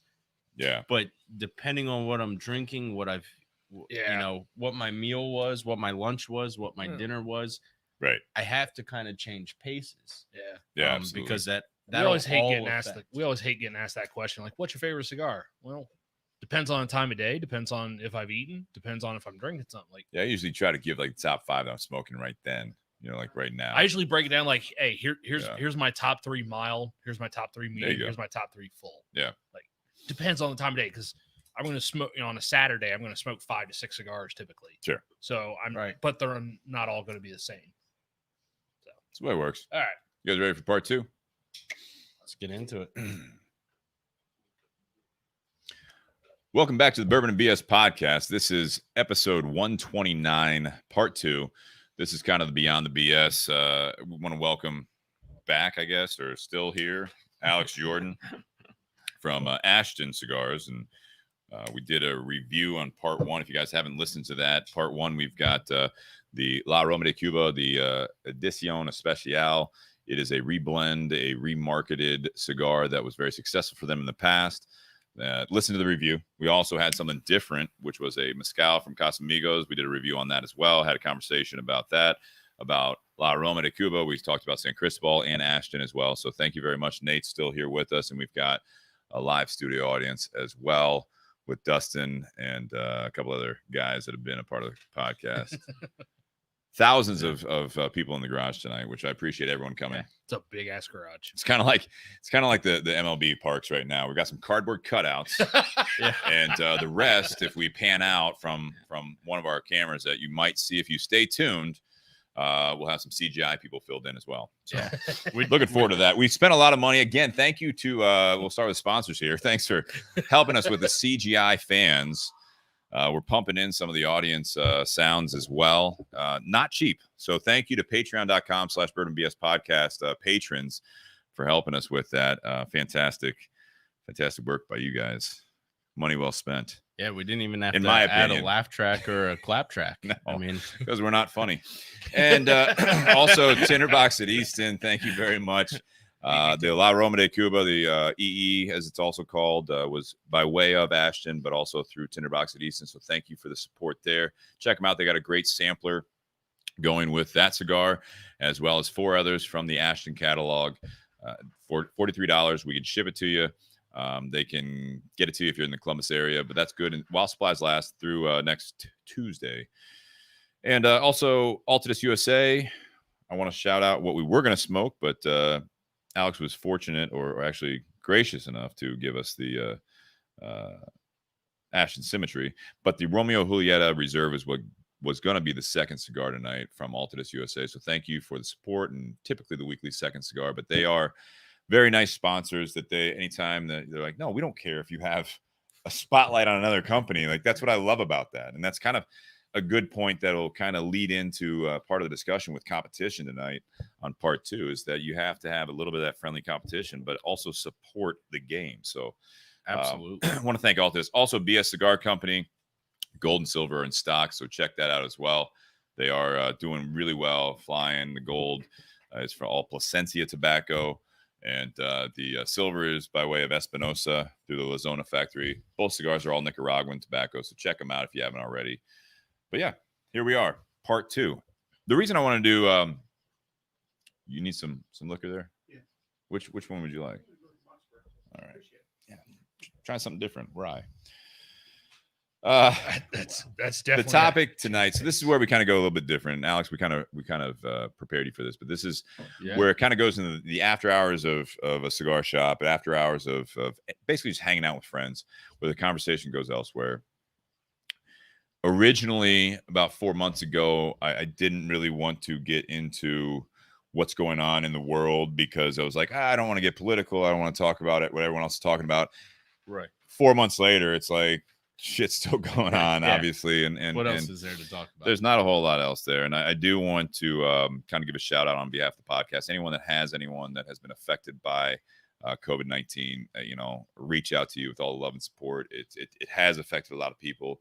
Getting away from my views, political views, we've had some podcasts about some of that stuff, but I do know some people that know people that have had some experience with that, and some is very light, others not so light. And so we reach out with love and support to anyone that's dealing with any hardships throughout all this stuff, not only directly from COVID with the illness and the virus, but also the impact from everything. So that's all I'll say on that. I don't want to really dive into that, but just reaching out to you guys, everyone listening. But with this competition, I was thinking about what we could talk about, and I am absolutely thrilled. For example, so far, the Cubs are doing pretty well. I'm a Cubs fan. I'm happy to see sports are back for now. Not quite the same as what we always expect, but I think, sports are trying.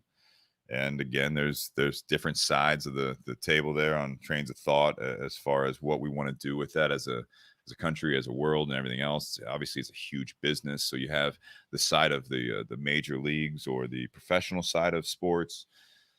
You also have the side of we've got friends and customers, and I know I don't have any kids, but like my brother and other people, other friends and family, they've got kids that they're trying to get back into playing softball, baseball, soccer, all these other sports, and they're trying to figure out how to do it.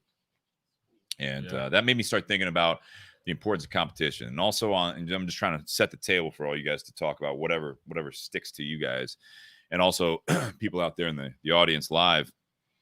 Every Wednesday we go live around 7:30 on Facebook and also YouTube. So if you're listening to the audio, you want to be a part of the conversation, you check this out later on Facebook or YouTube. You can always tune in live and be a part of the conversation as well. We try to monitor the comments as well, but with the business side of it too, you know what I mean? It's like that you see these companies, and a lot of them, several companies were kind of going into all this stuff, either reinvesting in themselves or struggling.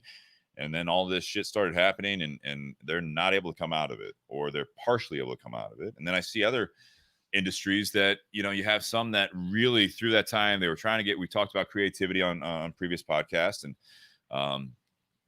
I pride ourselves on the podcast, at Tinder Box, at some of the other jobs of trying to stay as active as possible, instead of just like holing up and just turtling up and being like, I'm going to come back out when everything's okay. I've noticed that there are companies and professionals that are coming through all of this stuff, even though it's not over, that have either succeeded because their industry is necessary, or they've succeeded to a point or survived to a point where others haven't, because throughout the whole thing they really pushed. They kept it positive. They kept driven. And I think that's something that when you think about competition, sports is a great way to learn those traits. We talked last week about positively excellent. I think all these things tie in together. And I think with competition, with sports coming back, and the importance of getting around other people to see that healthy competition, and hopefully you can keep it healthy. But business is no different, is that you can succeed if you stay active, you stay true to your craft. So I'll kind of introduce that to the table. And then what are you guys seeing as far as competition with sports, business, anything else? I mean, just in general, and to touch on the coronavirus and just the economy in general, this is a fight. I mean, yeah, regardless if somebody that's been affected, you've been affected, we're all fighting right now. Yeah. So that idea of competition this is a big competition. I mean, we have to fight to win. Okay. Just in general, just on those two topics alone, thinking about it, this is one big competition. We have to figure out a way to win. We have to figure out a way to compete. We have to figure out a way to come out on top. So you're saying that you're competing against just the virus in general, like we're all on the same team type thing? Yeah. Okay. Correct. Yeah, exactly. Okay. I mean, this is something that nobody's seen before. Right. Nobody's experienced before. I mean, right. Nobody in this world has experienced a full shutdown. No one living. No, that's for right. Sure. Exactly. Yeah. So, I mean, it's this competition of, we have to figure out how to come out on top. We have to figure out, strategize. Yeah. Whether you're essential personnel, whether you're retail, whether you're sales, whatever it is, you have to create a strategy It's a fair point. To compete, to come out on top, and to still succeed at the same time. There's some people I don't think that have that option, obviously. I mean, if they're right, based on their job or business, I mean, there's some people that, it's like they can't, I mean, or they couldn't, they could just get ready. I think that, there are some professional positions, there's some occupations, there's some even businesses or industries that you almost had to just take the L and try to survive. And my thought is, are you honing your craft? Are you staying sharp? So, I mean, the game's not over. There's going to be another day, hopefully, or for that matter, if you do have to find another occupation, you know what I mean? If you get through all this stuff, are you ready for the next challenge? Because you need to get to a new side of the team, or whatever. You need to find a new position on the team. But I agree with you. I think that, this is something that I didn't think of it that way, is that this is, and again, kind of skirting around this is, we're all on the same team, but we're definitely not all seeing eye to eye in that huddle. Yeah, on the strategy of the plan of attack. Yeah, and it's one of those things of it's something we've never seen before. So you got never seen a defense like this. Yeah, you got to think about that sports the sports first, metaphor. Yeah, the first team that ever saw an onside kick. Yeah, they're probably like, "What is this?" You got that triangle offense coming at you, and you're just like, "What is happening? I don't know how to defend against this." They're coming in from all sides to keep moving. The first time the forward pass was legal in football. Yeah, the Mighty Ducks ran the flying V. Flying V. I mean, but it's still. I mean, it's affecting everybody. Everybody has their own way of looking at things, but you kind of got to have that outlook of what can I do? Okay. What can I do? What can I strategize? And what can I make a goal? Personally and economically, financially, business wise, career wise. Yeah. What can I do? But I'm saying, like, on a personal level is what you're saying. Like, you yourself, what can you do in all those arenas? Right. Yeah. And we'll get to the business side of things. Sure. But yeah, just on a personal level, I mean, it's strategizing. You have to find ways that you can do well. You have to find ways that you can excel. And that all goes down to, looking at certain points, even if it's just sitting for an hour updating a random resume. Not That's, a bad move for a lot of people right now. 12 years old that you thought you would never have to do again. Yeah. Just sit down. Yeah. Look at it. Read Nate, it you over. said on the comments, just wait for my analogy. What do we Well, Yeah. so it was It's a a hell of a response. disclaimer. That's a hell of a It was a reply to Dustin because Dustin had mentioned that for the second half we're drinking the Rabbit Hole Boxer Grail, which is Rabbit Hole's rye whiskey. It's named Throw it up Boxer. It's named Boxer Grail because it's named after, or it's an homage to Muhammad Ali, who was from Dustin Louisville. got it up on the screen there. Ironic to be talking about about competition with Box Grill as the whiskey for the second half, considering the whiskey got its name from the boxing heritage of Louisville, which is where the great Muhammad Ali is originally from. So That's why I chose it. Perfect. Full circle. before Dustin had made that comment, I got my notepad over here and I was thinking of an analogy, and I'm kind of a movie buff, and the analogy I was thinking of was Rocky 3.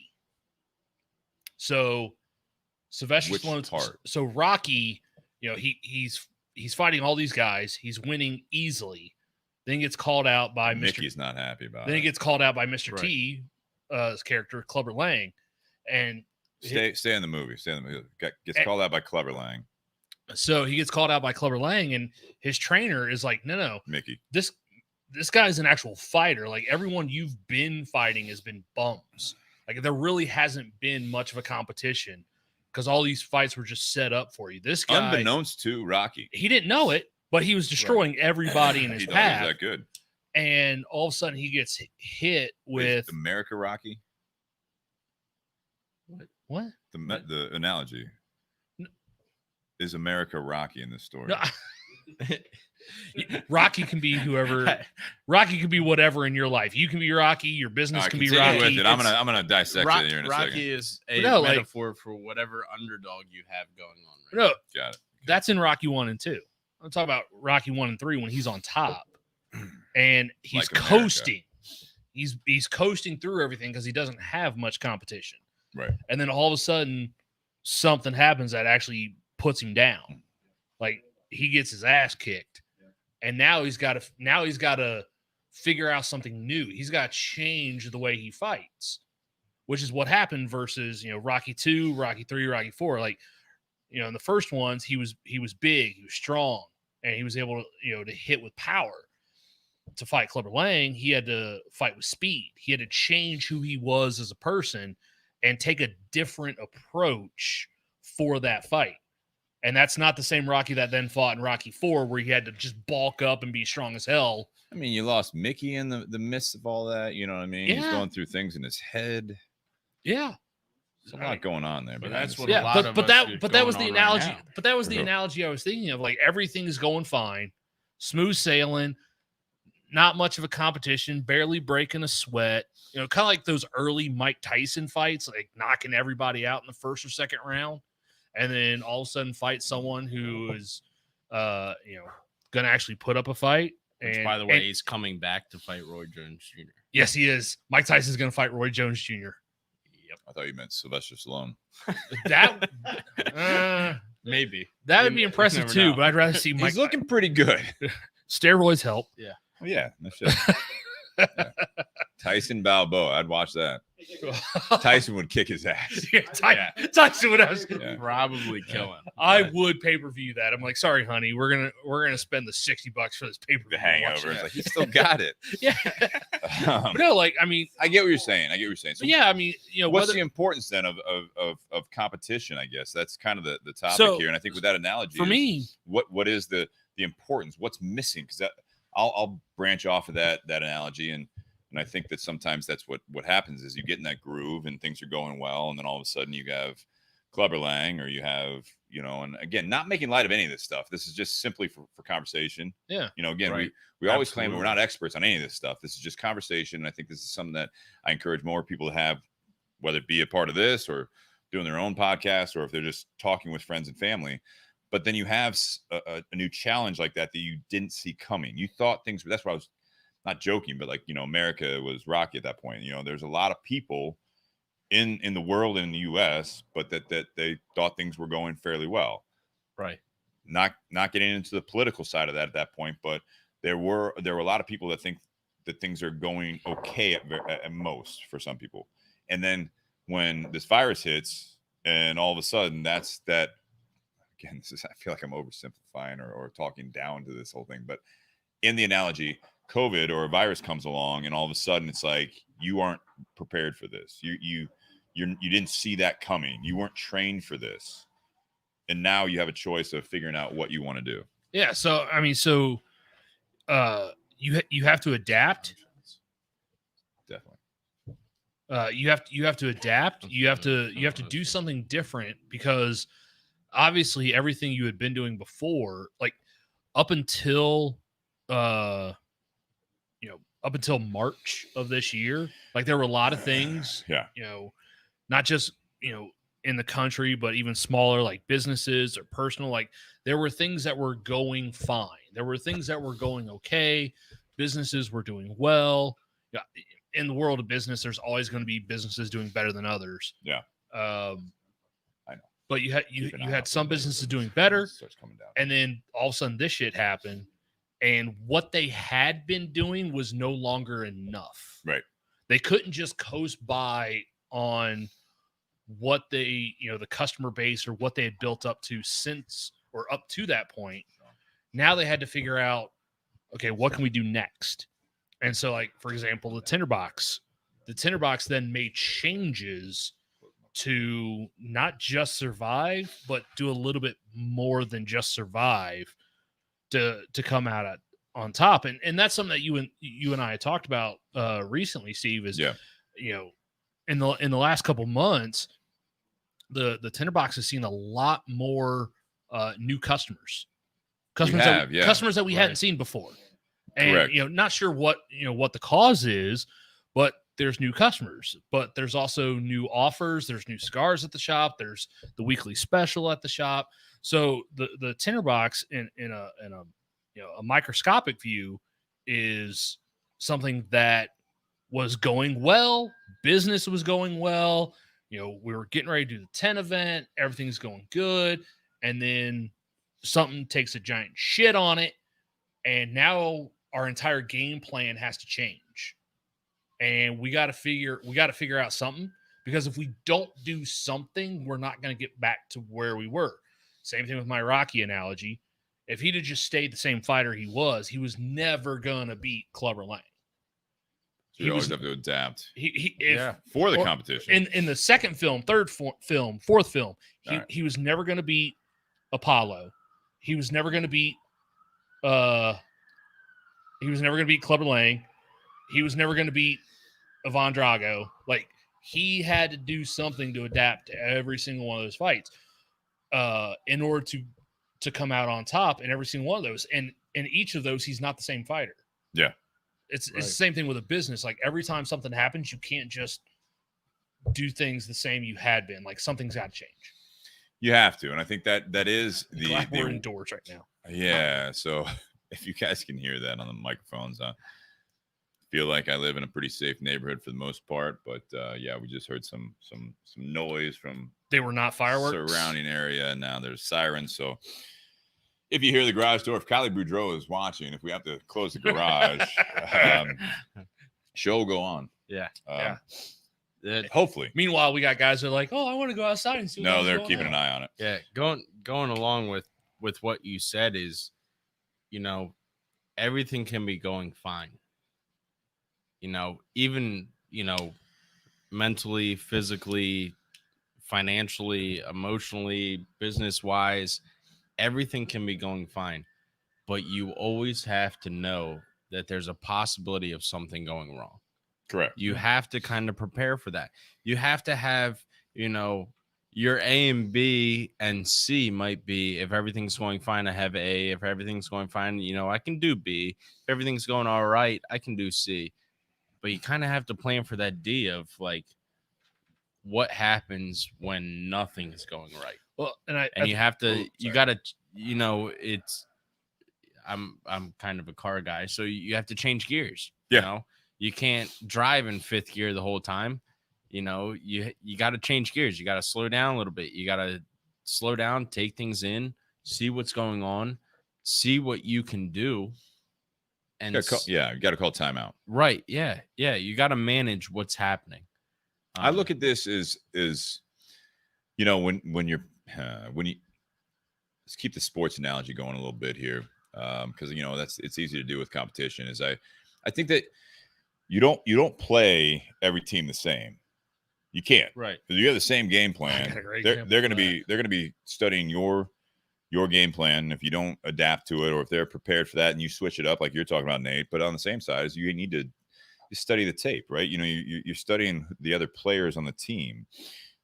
You have to adapt to a point. But the biggest part of it is, I'm going to keep this will be the broken record for me probably tonight. If I can predict myself, is honing your skills. It's always putting I the thought you were work going to say in. focus. That is another way to say it. Yeah. I mean, that is my mantra. And it was funny that The Rock posted something that he had a shirt that said focus, and he was one Did The Rock steal that from you? No, so Other way around. Yeah, so like it was like 6 years ago or whatever. He was doing that when he was training for Hercules movie or whatever. He was, you know, there were a couple of memes going around about focus, and he was saying that. So I liked it. So obviously he now has a T-shirt. So you'll see a Bourbon BS T-shirt soon that says focus, probably, because it can't trademark a word. Yeah, probably can. The Rock can. But no, it is another way to say it is focus. But it's honing your skills. It's with the competition going on. If you're not continually doing the work and doing the research, I will say it also frustrates me, you know, in what's going on right now, is people just regurgitating what their social media arena or their news channel is spitting out there, and that's the only input they're getting. It has shocked me still, because I never really stopped going to work in some fashion or another, which was, I think, part of what I encourage anyone, if they can't do it, if they're furloughed, if they're let go or whatever, it's like you gotta stay sharp. So read a book, you know, look at what else is going on, look at all the news sources, look at all the, you know, every angle. Don't just look at the one that you agree with, because I think that the shortcoming, and that's just the same way as, like, if I'm a 3-point shooter, I'm just going to keep shooting threes until, you know, one will go in. It's like, well, at some point you might actually have to take a step in, because that defense is going to go after your 3-point shot. But if you pump fake and take 2 steps in, now you got 2 points because they already up in the air. You know, it's the same thing. But you have to keep going after it. You have to keep, like you're saying, adapting. I do like that.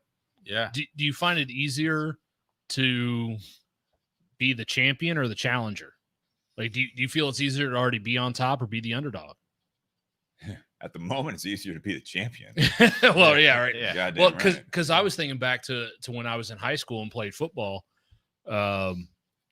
We were going up against a league opponent. You know, so league opponent, someone that we play every single year. And, you know, in high school football, you're looking at, you know, 10, 11 game season, not counting playoffs. And we were going up against a league rival who was on a 53 game winning streak, and had, you know, and when I say winning streak, that doesn't mean just during regular season play. That also includes their division playoffs and championships. Right. And so we came into that game, we were a severe underdog because we were not expected to do very well that season. Like, we were expected to do below 500 for that season. So here we are, a team that's below 500, and we're going up against the reigning multi-year divisional champ, state champ, and we beat them. You know, and so when I talk about competition, like, sometimes if you're the underdog, like, it makes you work harder and push more to get better.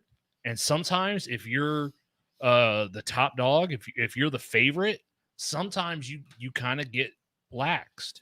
You kind of relax. You don't train as hard because you think it's just gonna be like every other game. Sometimes, not in every case. I think a true champion or a true competitor that can catch you off guard sometimes, but you better be able to snap out of it real quick, and hopefully it didn't cost you too much. You know what I mean? Like, you're talking about, like, Rocky, like boxing, like think about Tyson.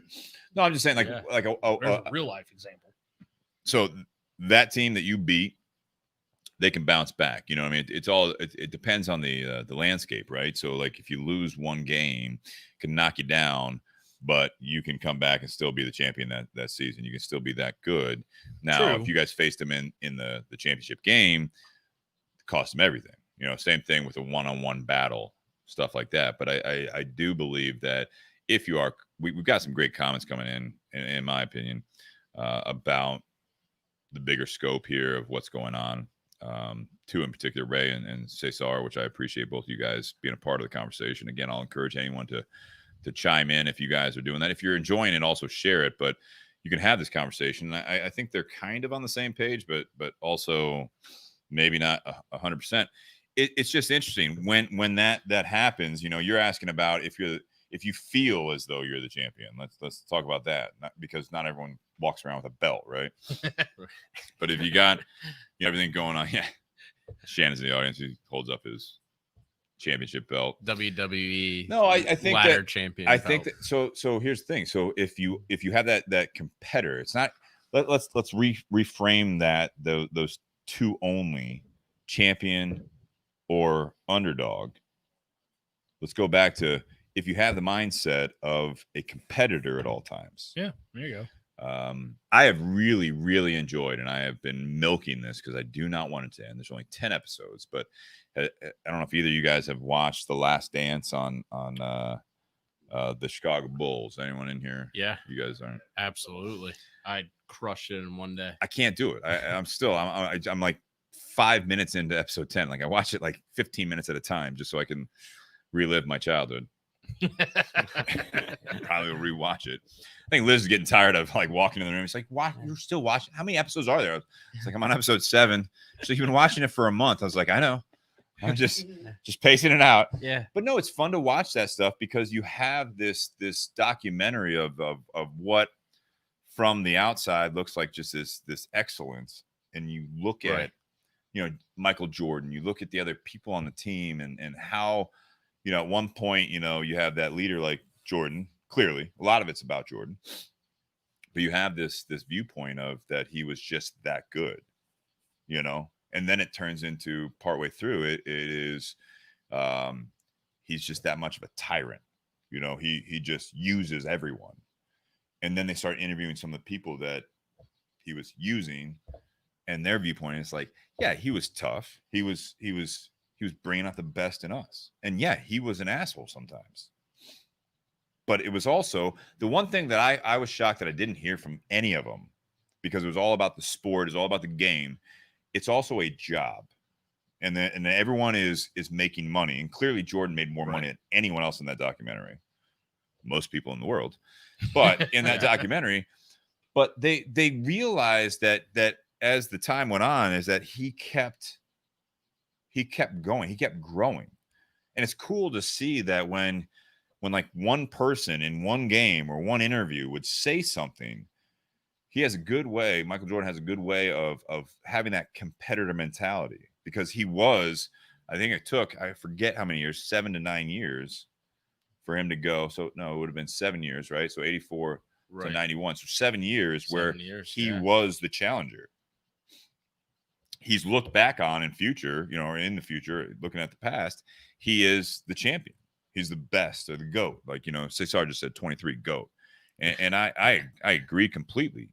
I think that he kept going forward with the competitor mentality, the competition mentality that he didn't want to lose. That's his biggest fault. He was asked about, and sorry to go off on this tangent, but I think it's really relative to the conversation is, like he had all that press about like, being a gambler and all that stuff. And he's like, no, I don't think I'm a gambler. He definitely has a gambling problem.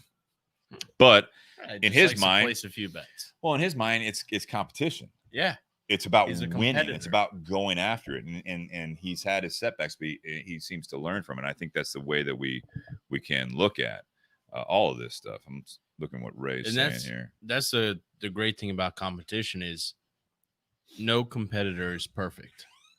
Yeah, not a single competitor in any sport in any industry is perfect.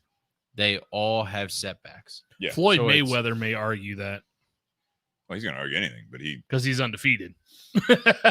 not his whole life though. Yeah. His Exactly. professional career. Exactly. But he also is now choosing his battles. Yeah. Which, if you can choose your battles, you're going to choose ones you can win. Yeah, he's basically Rocky Balboa in Rocky 3.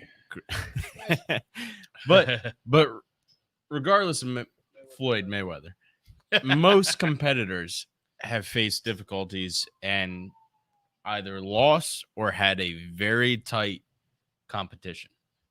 And with that being said, it's either preparation, you can prepare and try to say, you know, I might be the underdog, even though you're not the underdog. You might prepare like you are the underdog.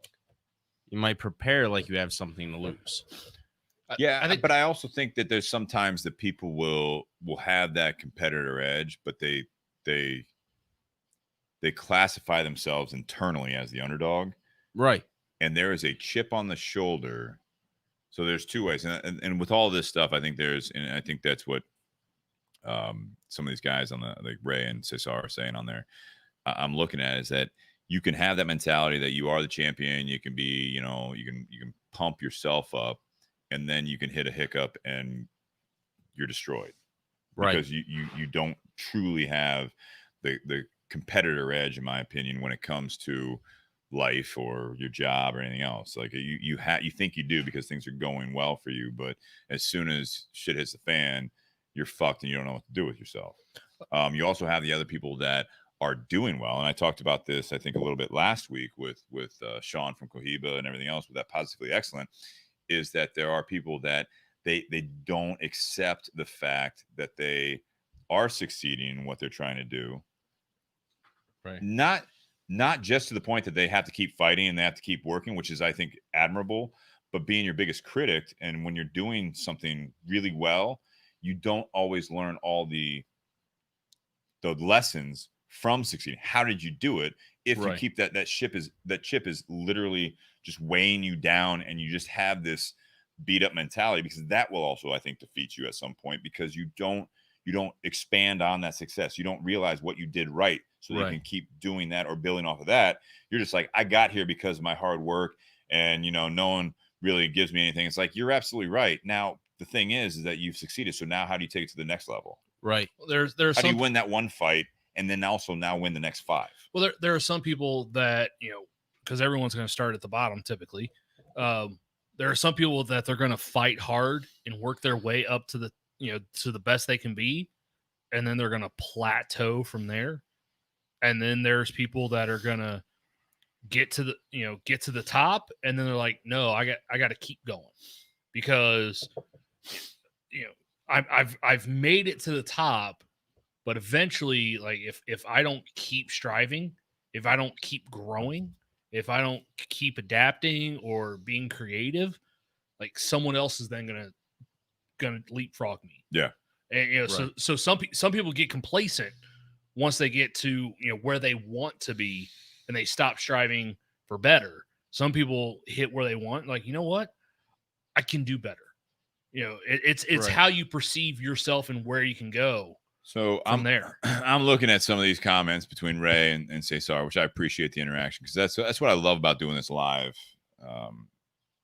Is that you see this? No, they're just talking about, you know, so there's a little bit of the U.S. talk and everything else, and how it affects everyone and all that stuff. Ray said you can't prep for an economic collapse when you live on credit. Absolutely right. Absolutely. You know, and Cesar writes back, well, you can if there's someone to bail you out, which is part of the problem. You know what I mean? Which I think they're both kind of on the same page right there. Ray talks about, you know, it's related. How many people do you see running around in their fancy car, wearing their fancy watch, and telling you about their big house? The champions in their own mind. That's a big, big factor, that in their own mind. The one small hiccup in the whole scheme of things, and it's all gone. We've seen that happen all the time. Absolutely. That's why I said not. So me. So here's the thing. So then you start saying, well, I did buy a new watch, LOL, right? And Ray says, not me, I'm not allowed.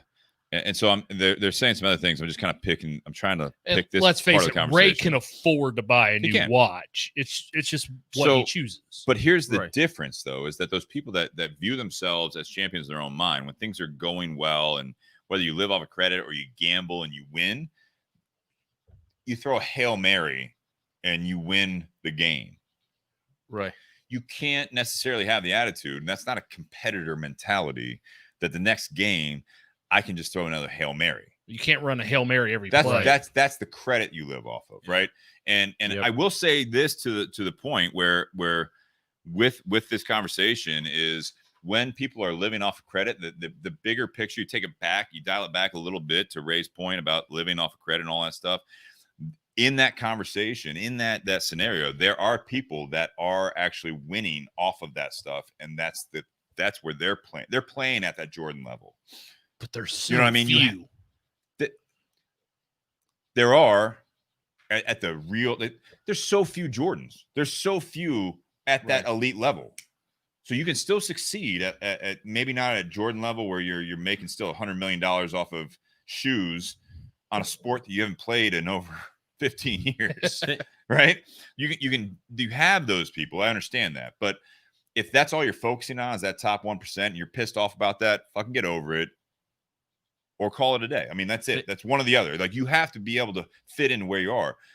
There are role players. There is an acceptance there, is that it's not necessarily realizing that I'm never going to be that person. I'm never going to be that Jordan. I'm never going to be that Bill Gates. I'm never going to be that. Cool. Where do you want to go? How do you get there? What are you going to learn from those people? If all you're trying to do is be that next billionaire, chances are you're going to be disappointed every day of your life until you fucking die. Now, if you have that competitive mentality, if you have that, if we can teach, going back to what we kind of brought into this, is that I'm scared of what we're doing right now is taking away sports, which I think that paying these people to play a kid's game millions and millions of dollars, I think is absolutely insane. It's entertainment, and that's why we're doing it. And it's a big business. Again, people are winning off of this. You have people buying jerseys for whatever $100 that they're putting on a credit card to that point. Yep. You know what I mean? That's absolutely what's happening. I also think there's people that, you know, they can follow that, they can have their head on right, and that's not their only outlet. It's something that they enjoy watching. It's a hobby. Right. And then you have other people that are looking at these sports as like a political agenda, and you're like, Jesus Christ, you know, like for me, but no one respects the other side of it. I think that you have to have a good grasp on where you are, where you want to go. And I'm not saying have realistic expectations, but, you know, it's like, if you do like that, going back to what we were talking about with Last Dance, you know what I mean? Like what I was talking about. Right. It's like, you know, it's like, yeah, when I grew up, I was better at baseball, but I'm also a product. Like, I was in teenage years in the 90s. I'm a Chicago fan. Right. Cubs weren't that great. You know who was really good? Bulls. The Bulls. Yeah. That was it. I'm surprised. What did I want to do better at? Basketball. Surprised you didn't pick up hockey. Oh, yeah. That's not in the house. No, it's just one of those things. I think that it's something that, you know, I wanted to be better at something, but that was it. That was a feeling. You know, I didn't follow what my skill set was. I was better at baseball. I could throw a ball really hard, but I got better at passing in basketball because I couldn't hit a jump shot. What did I not do? Right. Keep practicing a jump shot. I was like, all right, well, I can just keep passing, or I can dribble pretty well. I'm also a 5'10" guy, and, you know, that I never really was trained to do this. Yeah. Right. See, when I played basketball, I was more that John Stockton kind of player. Like, I wasn't going to go out and score 20 to 30 a game, but I was the kind that was going to get, you know, double-digit assists or double-digit rebounds in a game. Because I had great court awareness. I knew what my strengths were, and I played to my strengths. I didn't try and be someone I wasn't. Right. Which I think that kind of goes towards competition. Like, you have to play to what your advantages are. You can't play to what someone else's advantages necessarily are. Like, you have to play. You have to use the tool belt that you have, and not the tool belt that someone else had used, because you may not have the same tools or the same personality. Go back to the same thing. You got to sharpen your tools, man. You got to make sure you have the right tools in the tool belt. Yeah. So I was a competitive swimmer growing up. Okay. I competitively swam for 13 years. Competitive swimming is an individual sport, but a team sport at the same exact time. Right. So you're swimming as an individual to score points for your team to win that match, which is very It's like sales. Yeah, but it's kind of bizarre to think because you want to win because you want to be the best, but you also want to win because your team will be the best. And so you look at the Olympics, Ryan Lochte, Yeah. one of the fastest swimmers of all time. If it were not for Michael Phelps, Ryan Lochte would be the absolute all-time medal owner in the Olympics of swimming. He had a rough go after Without a that, doubt. right? Without a doubt. They both Yeah. did. But he knew Michael Phelps was slightly better, and Ryan Lochte played that role. 1-2 Mhm. on the relay teams. Yep. Ryan Lochte knew he had to be the best, and so he was the best in his role on that relay team. It's honing your skills, knowing your role, and doing it to the best you can. You have to figure out where you stand. You have to figure out strategy wise what you can do, and you got to capitalize on that. You got to So be you the have to have a best at what scope you can. of the surroundings, in my opinion, right? So like with the competitive edge, you bring it from the athletic side of it, which I think that you can learn a lot, but it's not always being the Michael Phelps, not always being the Michael Jordan. It's not always being whoever. Like you're not always the star. There's plenty of other plays, and I'm not trying to like downplay that you want to like strive to succeed, but not that much. I'm not trying to say that. I'm trying to say that I think that a lot of this stuff is a team thing, even Right. as an entrepreneur, as someone that's front line, anywhere in between, you know what I mean? I think there's something that you can succeed and learn from everyone. I just I don't like that one at all or nothing type thing, because that's great for the moment. But as you broaden that scope out, I don't think that's it. I think that's a dangerous way to live, and I think it's an angry way to live.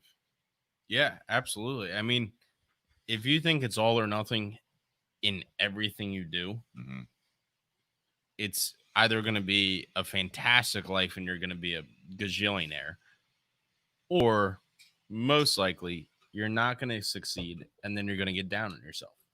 Yeah. Which I think it's important to have a slightly all or nothing mentality of when you're going for a job interview or you're doing a job, you're like, I'm going to do the job the best I can. I'm going to put it all out there. Absolutely. I get that, and I agree with that. But you can't live life all or nothing. Because if that's the mentality, there's a lot of failures. Well, and that's what I was minimal gonna say. successes. I don't want to say that that you don't embrace failure. I think that you can learn a lot from that. Absolutely. What I'm saying is that when you talk about competition, when you're looking at all this stuff, is that what I'm worried about is, and it's interesting. Like Cesar says that he only. I was gonna bring that up. I compete only at what I can win. Else, I just participate. You got to figure that out, right? I mean, there's a lot of steps before you realize what you can win. And there's a conversation going on about like cars right now. It's like the interest rates, and it's like so you have to be knowledgeable of when it comes to life and finances and stuff like that. Like you have to pay attention, or actually take the time to learn, or you're just going to be going off of other people's rules, right? And you're just rolling with those punches that other people are doing. Ray said something earlier about how it's smoke and mirrors in the U.S. and everything like that. It's about the scope. I think that the competition, it can be internally, it can be in a team sport, it can be when it comes to what my biggest issue right now is when you look at what we're doing with the kids going back to school right now or not going back to school, is you take them out of sports, you take them out of interaction with themselves, I guess, with students, with team projects, with learning how to be around other people. And my biggest concern right now is that we're trying to fix the future generations with everything we're doing. And before this, when we had a podcast a while back about participation trophies, the fuck do you think is going to happen now? Take it out completely. And it's like we're so worried about this stuff, and now we gotta figure out how to do all this stuff. But now we're gonna take out competition completely. That's actually what's happening right now. and again, I'm not gonna, I'm gonna hit my own brakes tonight, but I think that there is a bigger concern. I think that I want to talk in a treetop level. I think competition is very important. Ray says that competition is overrated. I disagree. I think that there are winners and losers in everything. Doesn't mean that the losers need to just go off and die off on the sidelines. I think that you can build each other up to a point. Yeah. But you can't have everyone living at that Michael Jordan level. You can't have everyone living at the Bill Gates level. You can't have everyone living at these the top 1%, which, you know, Nate, you said that, you know, there's so few people that do that. Absolutely. Is it fair? No, probably not. But does someone succeeding like that, if you look at that, in my opinion, and this is where it comes down to it, is there are many other people that can benefit from that person succeeding. Well, Right, let me ask so- you, Just off of your point about the Michael Jordans and, you know, the Michael Phelps and Mike Tysons and Floyd Mayweathers, how many people say when they're training they want to be like them?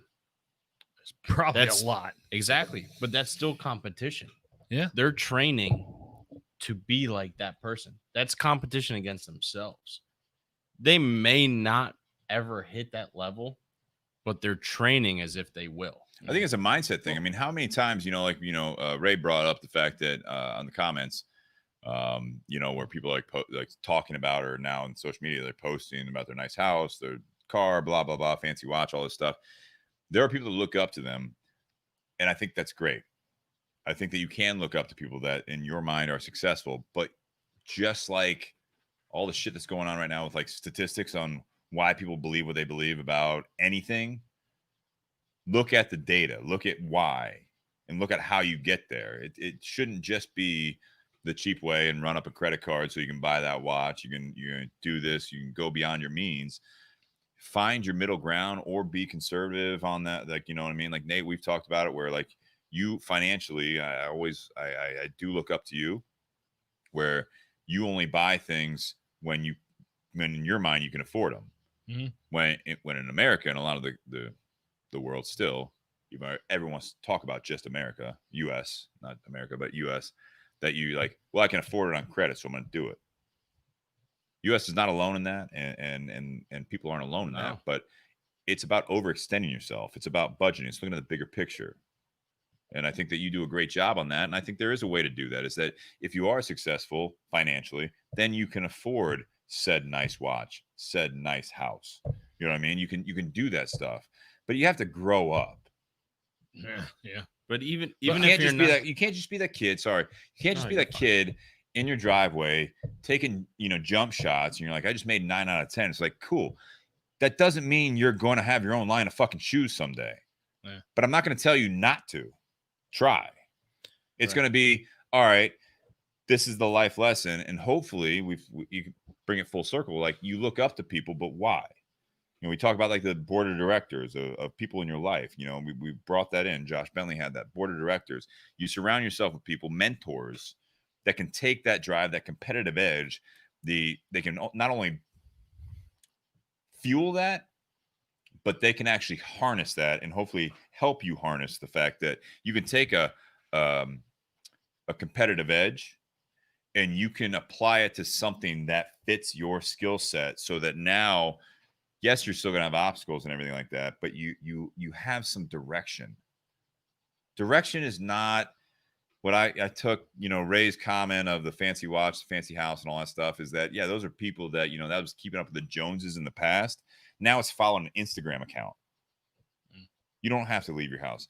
That's another thing I'm worried about right now, is that you don't have to leave your house. So what personal interaction are you having other than fucking Twitter, Facebook, Fox News, CNN, and everything in between? Like, it's fucking scary. You're not even leaving the house. So you can't even talk to new people. You can't even talk to people you haven't met. So your input is completely based on things that you already know or people you already know. I was gonna actually challenge you on something that you had said not too long ago, because you brought up that I'd mentioned, you know, there's only so many, Bill Gates, Michael Jordans, stuff like that in the world. And you're like, is that fair? And you said, probably not. I disagree. So Michael Jordan, he made efforts to be the absolute best in what he did, and he became very successful at it. Is that fair? Absolutely it is, because he took the steps to be the best, and there are rewards with being the best. Bill Gates, dropped out of college and created Microsoft in his garage. He created a product that people wanted to buy. People willingly, they weren't forced to. I agree. People willingly bought that product, and because of that, he became a billionaire. Is that fair? Absolutely it is. I think fair is a bullshit term when it comes to that, though. I think that it's like, well, I'm just going off of what you had said. Like, well, no, I mean, like you were talking about like there's so few people. Well, yeah, because there were a lot of failures. Michael Jordan, how many other NBA stars did he go beyond and over because of his work ethic and because of luck? Watching just about every single one of them. Watching that Last Dance thing, I mean, it came down to the last shot on a lot of fucking series. It did. Yep. And it wasn't always him. No, but so he put in a lot of work. Absolutely. And he got rewarded for that work. Absolutely. So that's what I was getting at. I mean, there are most of the people in the world that are successful and are at what we call that elite, that top percentage, they've put in sweat equity, they've taken risks and chances, and they've pushed themselves to do better to get to that point. It wasn't I'm not saying it's not fair. I'm saying that there's a viewpoint that it's not fair. I think that there is a level of luck and things lining up that it worked out. And I think it's fantastic. I love the opportunity that is available to be, if you put in all that work and you do all that stuff and you get to that point where everything lines up and you're able to succeed. I mean, I do believe in that. I'm going to stay away from terminology on economics and everything else, but I think that is a very, very fair way of doing it, that someone was able to have their lifetime, which is finite, that they have way more money than they need, and hopefully they're still pushing and doing all that stuff. And like you said earlier, is it easier to be the champion or the underdog? I remember someone had brought up this analogy once to me in a class I was doing. So let's say that everyone in the U.S. reset. Everyone in the U.S., all their wealth was gone. Everyone got 10 grand. And you just reset from there. No. What's going to happen? No. There's going to be some people that, even though everyone's equal, there are going to be some people that do something that then makes a lot of crime. That's not what I'm getting. But like, so let's say everyone reset at 10 grand and you couldn't make money off of anything that already been invented. You had to create something new. There's going to be some people that are going to create something new, or they're going to try and do something better. And other people are going to be willing to fork over part of their 10 grand to be a part of or to purchase. So there's always going to be some people that, because of their strive for excellence, there's going to be some people that make out better, but it's not necessarily at the detriment of other people. So, but there's so many factors, and I want to actually go to the comments because there's a ton of good questions for the panel. So history builds upon itself. Sorry, and you're welcome to those that it did in respective fashions. You're not going to change that. So resetting that, I understand and I appreciate the I'm trying to make it above board. I appreciate the sentiment of that. However, give it enough legs behind it. Unless you have a reset button every 5 years, same shit's going to happen. History has always shown itself to repeat itself, as far as we know with human history. And yes, the biggest thing is to give opportunities so that if your life sucks, if you believe in family, you believe in or future generations, you have to take the hit, take the L, and really get after it, so that maybe it's not your lifetime that you're actually going to be that person on top. That you are doing that, you have that competitive edge, that it didn't work out for you, but the next generation doesn't have to be your kin, doesn't have to be your kids. It can be someone that is watching you. It can be an employee. It can be someone will succeed from that in future generations. You're planting a it seed. It doesn't happen. I know, but like to take it back to like $10,000, like will Bill Gates throwing that out. I know, but it happens all the time. Will Bill Gates, make another whatever billions of dollars?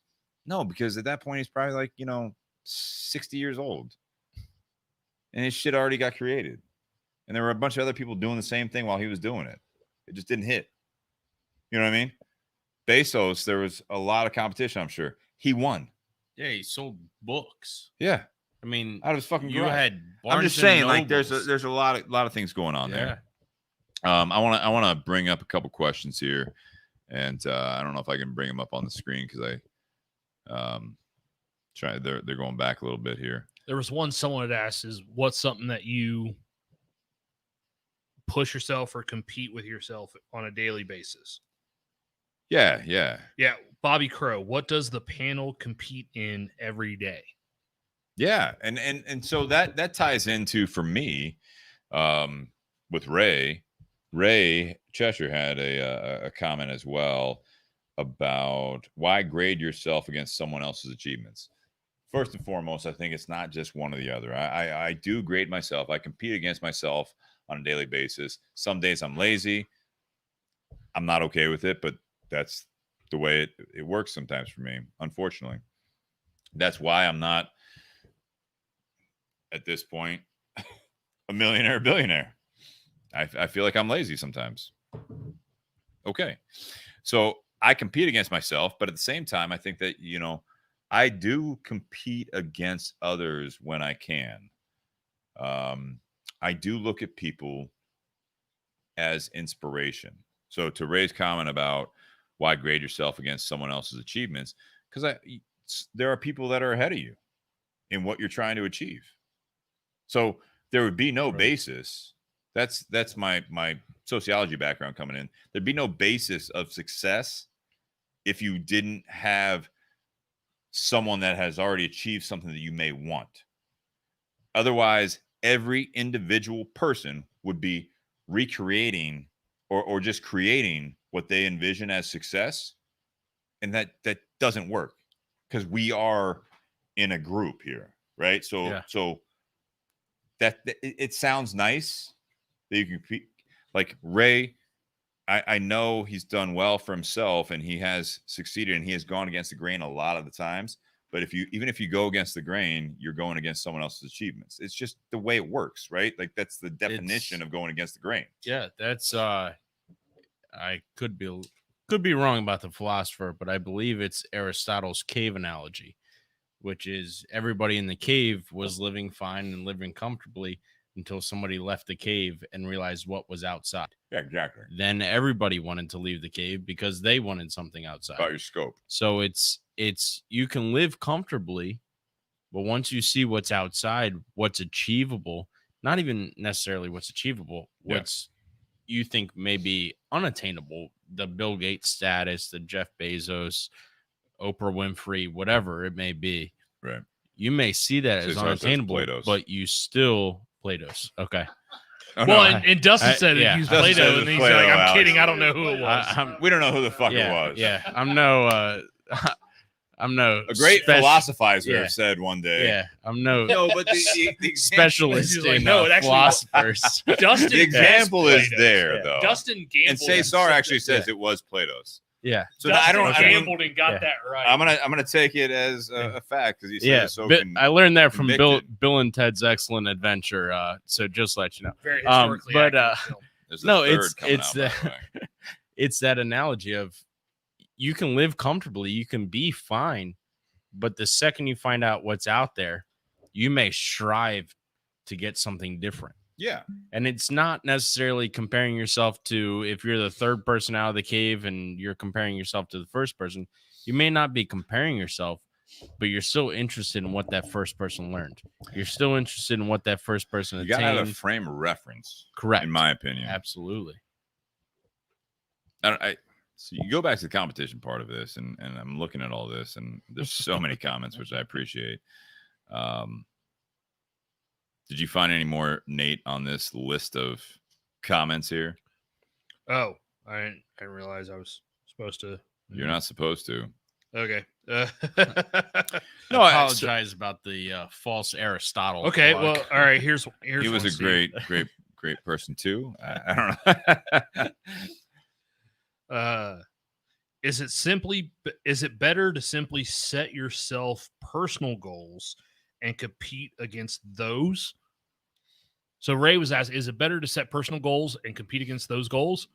I think what personal he's alluded goals- to is versus setting goals based on other people. So there was a harsh time, going back to the conversation at hand. There was the harsh time where there was a bad reality where I was not going to be the next Michael Jordan. Multiple reasons. Looking back now, Height.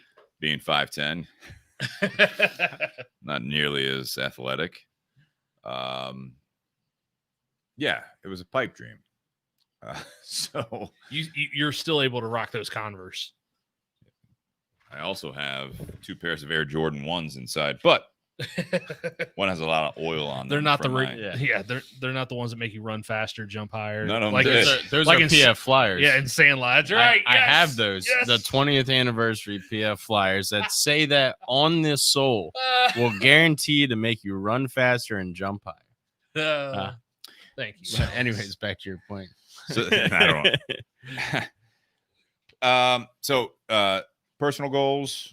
Again, I go back to it. I've already kind of said it. I mean, personal goals are based off of the cave analogy. You know, it's your surrounding. It is your social structure that you do have an ability to set your own level of goals. I joke a lot of times when people say something very simple. You know, like, how's your day going? It's going all right. I'm gonna go home. I'm gonna probably piss off my wife, and I'm gonna smoke a cigar. I'm gonna drink some whiskey. I'm like, it's good to have goals. You know what I mean? That's it. You have your day set. Yeah.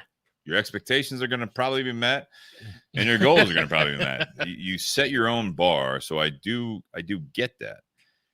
Competition is not a bad word. Competition is not something that I think that, is always trying to beat someone. You can compete against yourself. So to that comment about your personal goals and there's sometimes where I compete against myself, but it's more just striving to do better. And there is a lot of effort there for me that I do have that mantra of focus. And we've talked about on the podcast before, is that whether it be personal relationships, business, I rolled with it for most of my late teens and early 20s. Just kind of things kept rolling, mostly in a good way. And by the time I really took grasp of what my aspirations were and everything else, kind of lost myself. And it's I've said it before on this podcast is if I just like hindsight all the time, right?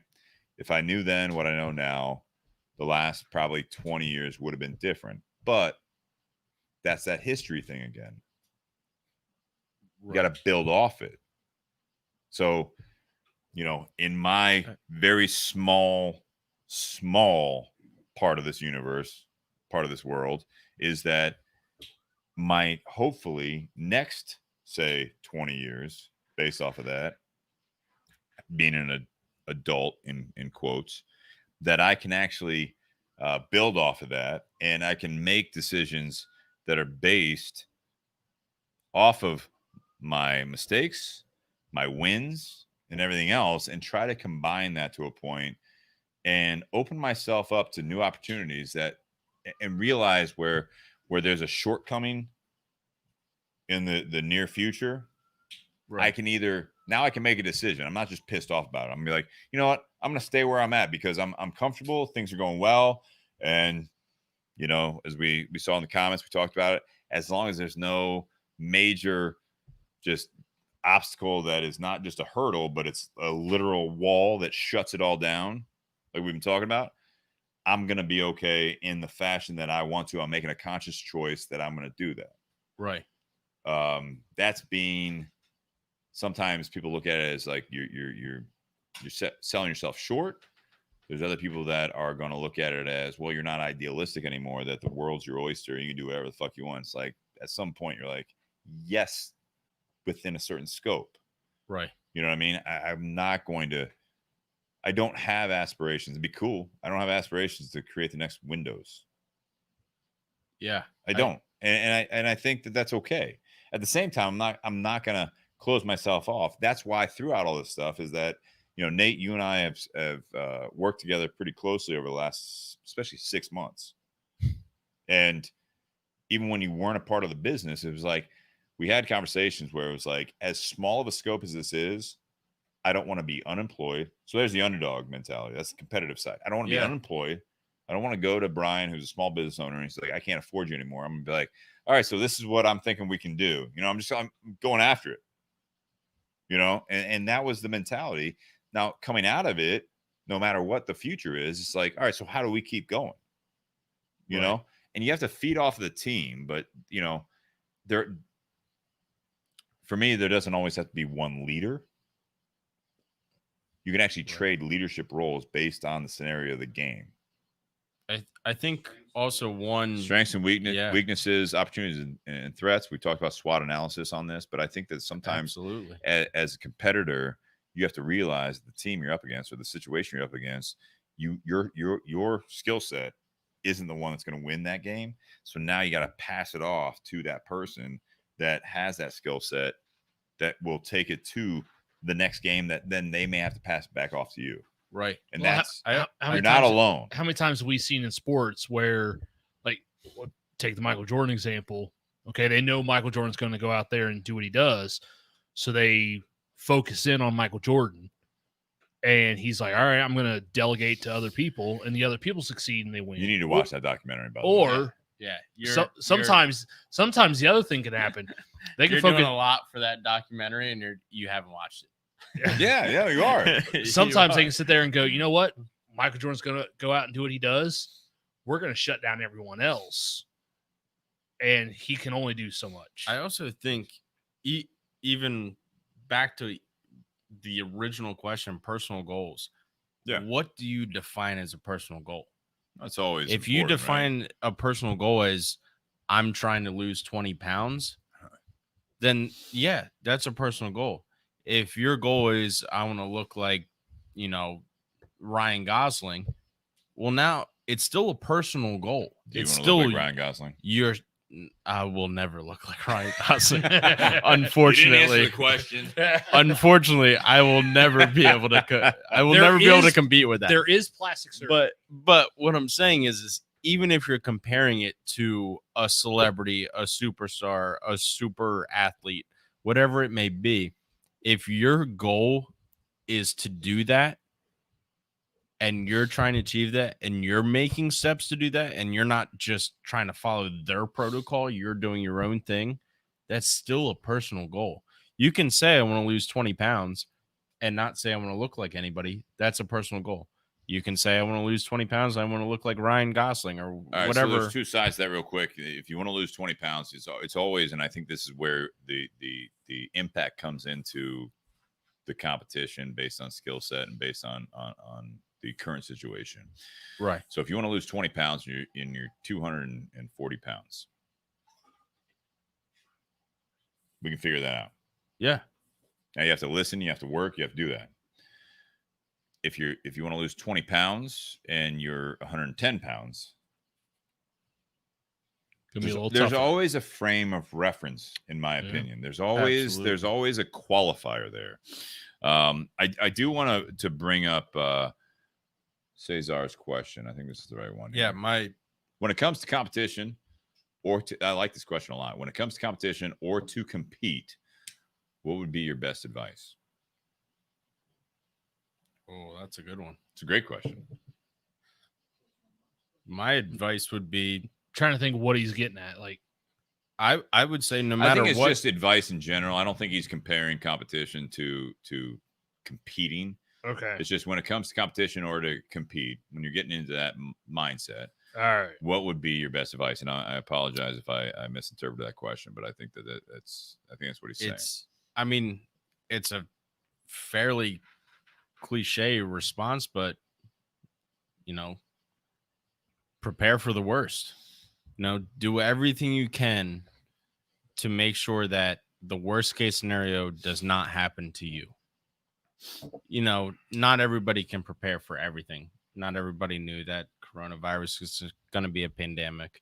Not everybody could prepare for being laid off, but you can take steps to make sure that you're semi-insulated for those. Okay. So, you have to have that mentality of, I got to do everything I possibly can to set myself up for success. And that's there are failures, but failures does not mean that you can't succeed. Okay. Everybody has a failure. Everybody has a setback. Everybody, takes 2 steps forward and 1 step back at all times in their life, no matter it's financially, career-wise, emotionally, romantically. Yeah.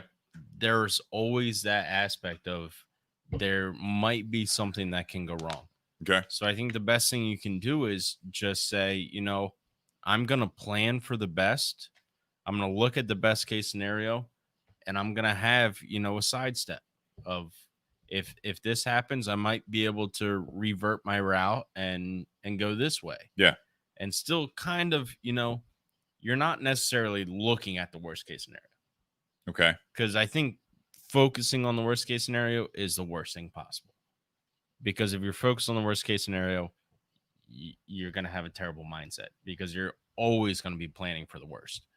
I think it's best to, look at the best case scenario, plan for that, and have some other way to execute if routes get diverted.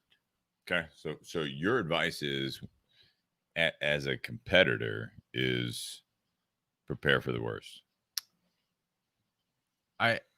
Be prepared for the worst. Be prepared for the worst. Okay. But don't prepare for the worst. It's a little tricky there. Yeah, I mean, but I get what you're saying. It is. It's you roll with it, but because have it in your mind, like I look at that SWOT analysis, the strengths, weaknesses, those are internal. Opportunities and threats are always external. So you have to be mindful of the opportunities and threats of the SWOT analysis as a business or as a person. We've talked about it on the podcast. Yep. So now you're at that point where you're like, you always have to watch for that stuff, but you also just keep moving forward. Yeah, I think if you prepare for the worst, your focus is going to lead to the worst case scenario. Plan for the best, hope for the worst. Yeah, exactly. I think if you plan and prepare for the worst case scenario, that's where your focus goes. Yeah. And you kind of lose focus of, I might be able to make the best of this. Yeah. But you're too busy planning for the worst. So I think I would say plan for the best, hope for the best, but be prepared for the worst. That's fair. Nate, how about you? For that question that Cesar had. So with that, I have a hard time because of experiences that I've had in the past. I have a hard time taking risks that, if they paid off, would be better for me and my family, because I've experienced when taking those risks and them not being successful put us in a worse situation. Yeah. So I have that experience where, like, yeah, it'd be nice if I take this risk and it works out. Yeah. I also don't ever want to be in that situation again where it didn't work out and now my family's struggling. So I'm a little bit more understandable. So I'm a little more cautious. The more things you have on the line, I'm a little more cautious when it was just you. Okay. Yeah, if it was when just it's me, you and your wife or your significant other or your family. Yeah, because it's tougher. It's when you not have just kids in the mix, because it's not just me that the outcome affects. In my situation now, I'm not the only one affected by it. So Well, 7 years ago now. Yeah, I think 7 years ago today was when I was going for my final job interview for when I landed my what I thought was my dream job at that point. Right. That was 7 years ago today. I got that job. I prepared for that. I strove for success. I wanted to do the best I could, and I felt I did do the best that I could. The outcome just wasn't what I wanted, and unfortunately, that put us in a bind. And now we've recovered from that, and we've done better than what we were before I took that risk. But because of that experience, I have a hard time justifying to myself, even though as much as I want to take that risk again, it's hard for me to actually seek out the opportunity to take that risk, because if I fail again at it, what's going to happen this time? But I don't know. You don't. So that's my whole thing, right? So I look at that question. It's my biggest advice for people that. How do we phrase that exactly? I have a quick question for you. Go ahead while I look that one up. In that scenario, were you comparing yourself to anybody else, or were you comparing yourself to just yourself? You mean, and by yourself, I mean while I can answer that. He was comparing himself, as in himself. While I was doing that job, or the failure of it, both. So when I had that job, I was just going out there trying to do the best that I could. I wasn't comparing myself to other people in the industry. I was just trying to do the best that I could every single day. I was trying to do what I was supposed to do in hopes that it would pay off. And see, that's where I look at it as there has to be a bigger scope. What? That Mothland right in your water. Mine? Alex's. Oh, you can drink that. Yeah, oh yeah. Look at all that it's fine. Soot in there. It's fine. It's that good Ohio soot right there. Yeah, perfect. Side note, it was funny when Alex asked me what's the address for the studio. I'm like, our studio is a garage. Well, I didn't even know where I was going in the first place. That's fair. You were like, move us out of the way. Yeah, you were like, head to the studio at 7. I was like, great. Where's that? Right. Good as new. Wait. No. So Nate, to your no point, water. all right, let me make my point. We'll get you water, maybe a fresh fine. glass. No, Nate, you were trying to do the best you can do. I think that's a part of it, is that you have to have that bigger scope. That's not saying this is just you. This is what I heard from you. Now I'm going to put it on what's been said on the comments and everything we talked about, is that if you're stacking yourself up against everyone else only, probably failure. If you stack yourself up just to your personal goals, probably failure. Not saying just your example. You have to be aware of who has been successful and what does that look like and how did they get there, so that you have those aspirations, and it's an education at that point to me. To answer the question, when it comes to competition or to compete, what is your best advice? Here's my biggest struggle, and listening to you, Nate, actually solidifies it for me, is be present 100%. You have to be present to the point that I am one to live in the past, career-wise, relationship-wise, personal health-wise, everything. I am one to live in the past, and the one thing that I'm working on, I'm not there yet, so I can't give advice because I don't know the success rate of this, but trying to surround myself with people. I'm trying to learn from those, and there is a scope out there that it is about people that have been successful, is be present so that I can, and I know it sounds treetop, but this is reality. I have to stop second guessing myself based on my personal experience because my personal experience, I have to be confident in that. Did really well at some things, and I fucked up on other things. So absolutely, everybody has. So when it comes to this stuff, is there might be a little bit of risk, but the biggest thing for me is that I want to be in the present, because when you're in the present, I'm not negating the past, but I'm not letting myself focus on the past. I'm not being careless with the future, but I have to. Let's go full blown metaphor back to it. Is I'm not going to think about every shot that I missed. I'm thinking about that shot. Miss 100% of the shots you don't take. Well, that too. You're right. But you're right. But no, I mean, I look at it's it. a cliche metaphor, but it's true. Let's go. You're absolutely right. So if you don't take it at all, that's fine. But if you take the shot while you're thinking about all the misses, you're gonna fuck up. Yeah, that's a Hail Mary, right? You don't know where the ball's gonna land. You're just throwing it up. I looked at it back when I was pitching. It was one of those things. It's like as soon as I stopped missing the strike zone, or I started missing the strike zone, I couldn't get it.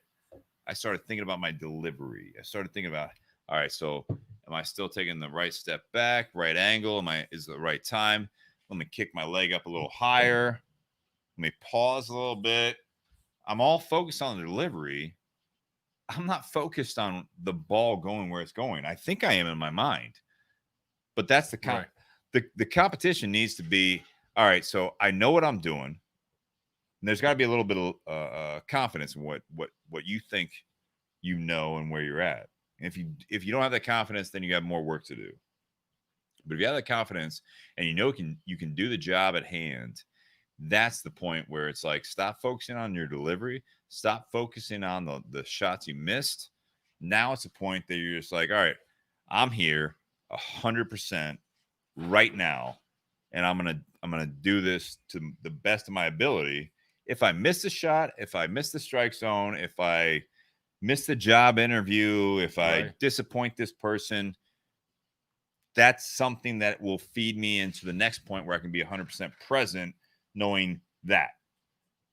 But I've come this far. I'm going to be 100% present in this, and now I'm going to be confident in my delivery. Absolutely. Going back to your point about jobs and stuff, that's so important. I mean, I lived overseas for a number of years, came back and was trying to find a job. Mm-hmm. So I was a second grade math teacher in Bangkok, Thailand, coming back to the U.S., fresh out of college. I've been out of college for 2 years. I like how you wait till like 3 hours in the podcast to bring in this new information. About fucking being overseas. Teacher in Thailand. But anyway, yeah. So I was coming back to the U.S., trying to find a job, living with family. I went on probably, I would say, 12 interviews within 4 months. None of them panned out. I got a job with Total Wine. I worked in the wine, beer, cigar industry selling for them. I became one of the guys in store that they could go to count on cigars. You want to do well. I did. And I knew a lot about cigars. I liked smoking cigars. I knew how to sell cigars. So I took that. And I went to Philadelphia probably once a month, stopped into Holt's to smoke a cigar. Just to smoke a cigar. Yeah. Went in there. That's how we all get caught in the industry, by the way. Yep. Went in there. Finally dropped the resume off. Oh. It was probably 6 months before I heard back. Yeah. Wow. Okay. Wow. Yeah. They needed someone. Probably, I would say probably 6 months. I mean, we had been conversing, but there was no opportunity at the time. And they said, just keep holding on. And I think it was 6 months. And finally that opportunity came. Yeah. And I took it immediately because I knew that that's what I was passionate about. If you make the ballsy move to be, English teacher? I was a second grade math teacher. As a second grade math teacher in Bangkok, Thailand, that's not the biggest gamble in your life at that point. You already hit it. Yeah. Taking Yeah. a job at a big cigar company shop in Philly is Yeah.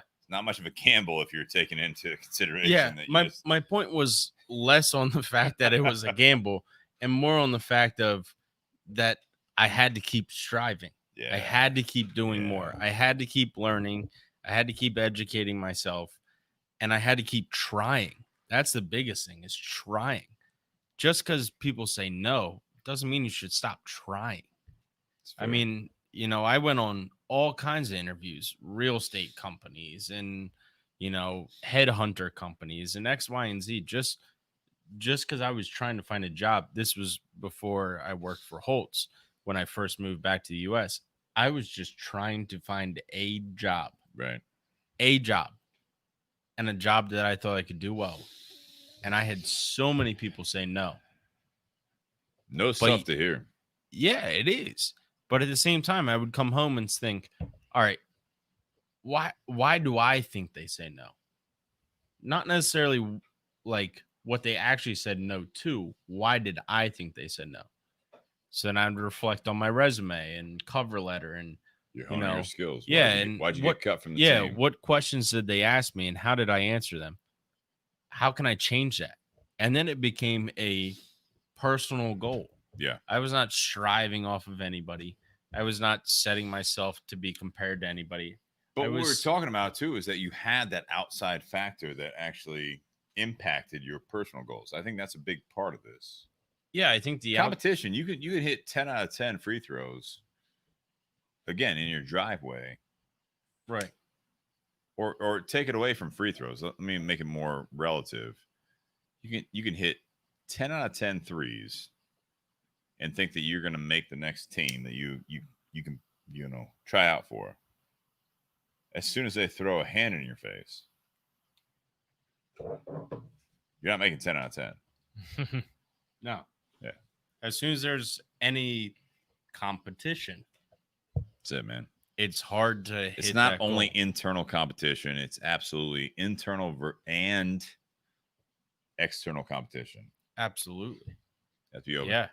Nate, you want to start off with closing remarks? Well, so one of the things I was thinking about that I jotted down earlier is, what is the competition? Like when you're thinking about competition for yourself or for your business, are you setting those goals based on your past and your experiences, or are you setting those goals based on someone else's achievements? So like I can sit there and look at someone who's been successful and be like, okay, I want to get there. Well, I'm setting my goals to their achievements. Or I can sit there and say, you know what? This is where I am now. Here's where I want to be, next step. And then here's where I want to be after that. So I think when you're setting goals against yourself, there's more steps. And sometimes when you have steps, there's more victories. And sometimes that makes you succeed faster. So that's realizing your steps though, right? You have to you have to recognize steps to be successful. Yeah, like I know which is a shortcoming right now. I know I'm not going to just wake up a month from now and be doubling what my salary is, but I know that there are steps I can do to get to that point. Yeah, and I think looking at the sports side of it, it's the same thing. Get out there and practice. You want to throw a 90-mile-an-hour fastball growing up. How do you get there?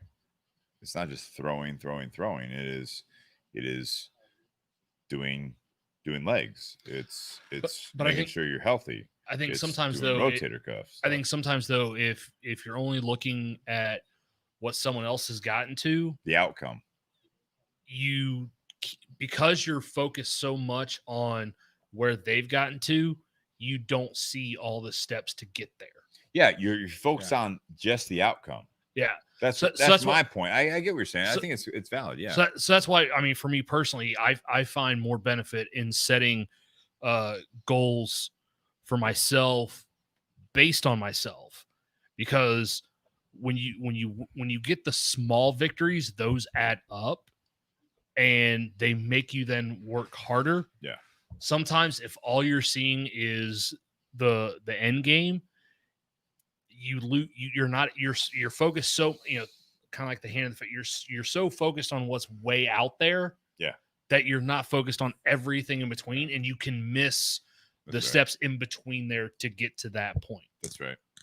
So talking about competition in general, competition I think is a healthy thing. Going back Like, to there's a lot of things, there's a lot of times, whether in our personal life or career or business, that we wish everything was just smooth sailing. Yeah. Most of the time, that's not the case. Never. We're always fighting against something, whether it's a pandemic, whether it's market share, whatever it is, we're always fighting against something. And I think setting the small, achievable goals makes the long-term goal more achievable. I like that. yeah. I like that a lot. Also, Your closing what- remarks, Alex. oh, I'm on there now. You're All right. on it. Here, You can respond and also give your closing remarks. Yeah, I'm gonna give a This quick is why response. our and podcasts then go as long as they also do, give because they a, can go a fourth hour, but we try not to. Mostly because we run out of booze Yeah. Glad I didn't say I was quick gonna be home for And- dinner. and listeners.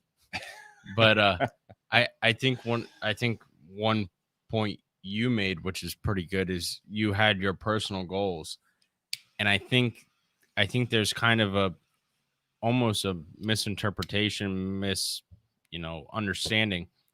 Personal goals are still competitions. Absolutely. yeah. They're just competitions against yourself.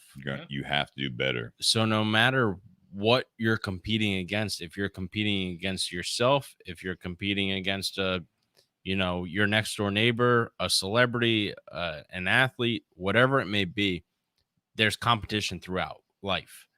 There always is competition, whatever it may be, there's competition.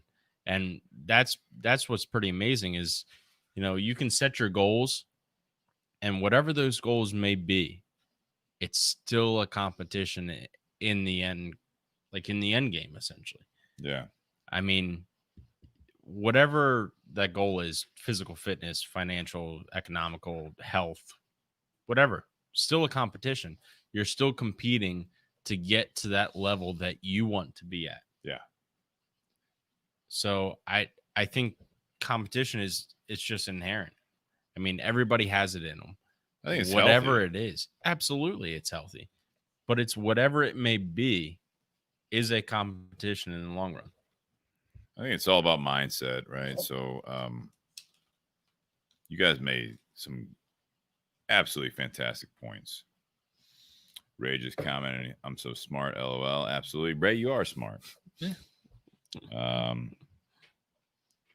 Cesar, I actually let's not encourage him. Come on. I'm gonna encourage it because I think that's the one thing that there was a comment that what podcast do you compete against, and it's interesting because a lot of it's based off the cigar industry and the bourbon or whiskey or spirit industry, and then we do the second part, and it's like I wish more people knew about Bourbon and BS podcast, especially part 2, because when it comes down to this, it's like when we say we're not experts, there will be a day that we have experts on here, and it'll blow us away, and it'll probably be a very similar conversation, a lot of the same conversation, because I think that's where it comes down to, is that it's about interacting with people, but experts have facts, they have stats, they have things that you can have conversation based off of.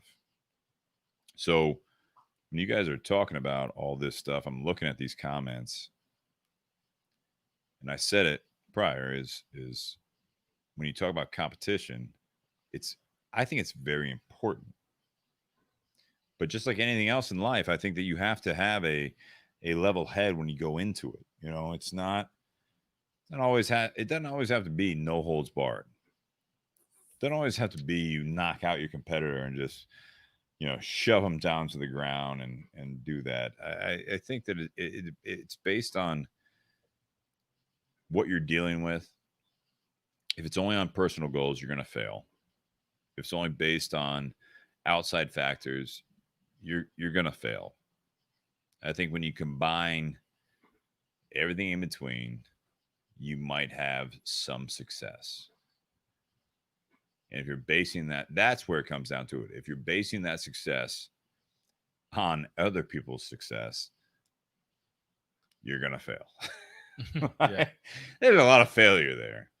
And even people that you deem that are successful, They had failures.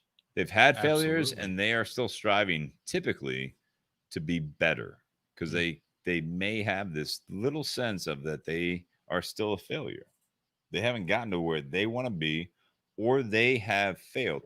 So they've succeeded over here, but this part of life Yeah. has failed. Like, So now it's about learning, and I think that's a big part of it is that you keep learning, you keep educating yourself. Like I said earlier before closing remarks, my biggest thing, and I encourage anyone listening and all of you guys here in the garage to push me, is to be present. Anytime I bring up the past as something that I'm constantly stuck on, constantly questioning my future because of the past, I'm not in the present. And I think that everyone listening and everyone here is in the same boat. I've had that personally, personal relationships, personally, career-wise, views on life and family and politics. It's you got to be that sponge all the time, because competition, the most competitive and successful people, no matter what the arena is on competition, they have soaked in everything. You know why they are that successful? They're a step ahead of you. You know why they're a step ahead of you?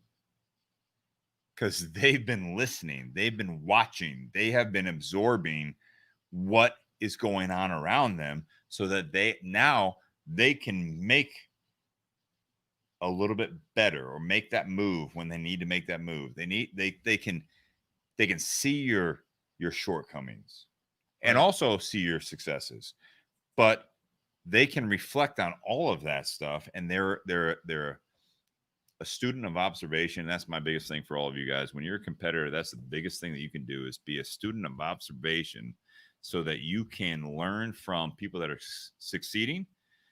You can learn from yourself and your own failures that we talked about, right? So it's internal. And you can look at those people that succeeded, and if they expose a little bit of what made them fail before they succeeded, learn that. Yep. Bookmark that and read it real quick and be like, all right, so why did they fail before they got it? Oh, got it. Yep. I was about to hit that hurdle. Yeah. I was about to do that. So I appreciate the conversation tonight. Everyone that listened tonight and everyone that contributed tonight. Alex, thank you very much for the mezcal, the Absolutely. box of Grail, the cigars, Absolutely. being here in the studio. Yeah. Thank you. Guys, I appreciate it. Thank you to the sponsors, Tinder Box at Easton, patreon.com/bourbonbspodcast, Altadis USA, Cigar Company, everyone. Thank you very much. Happy Whiskey Wednesday. Cheers. Cheers.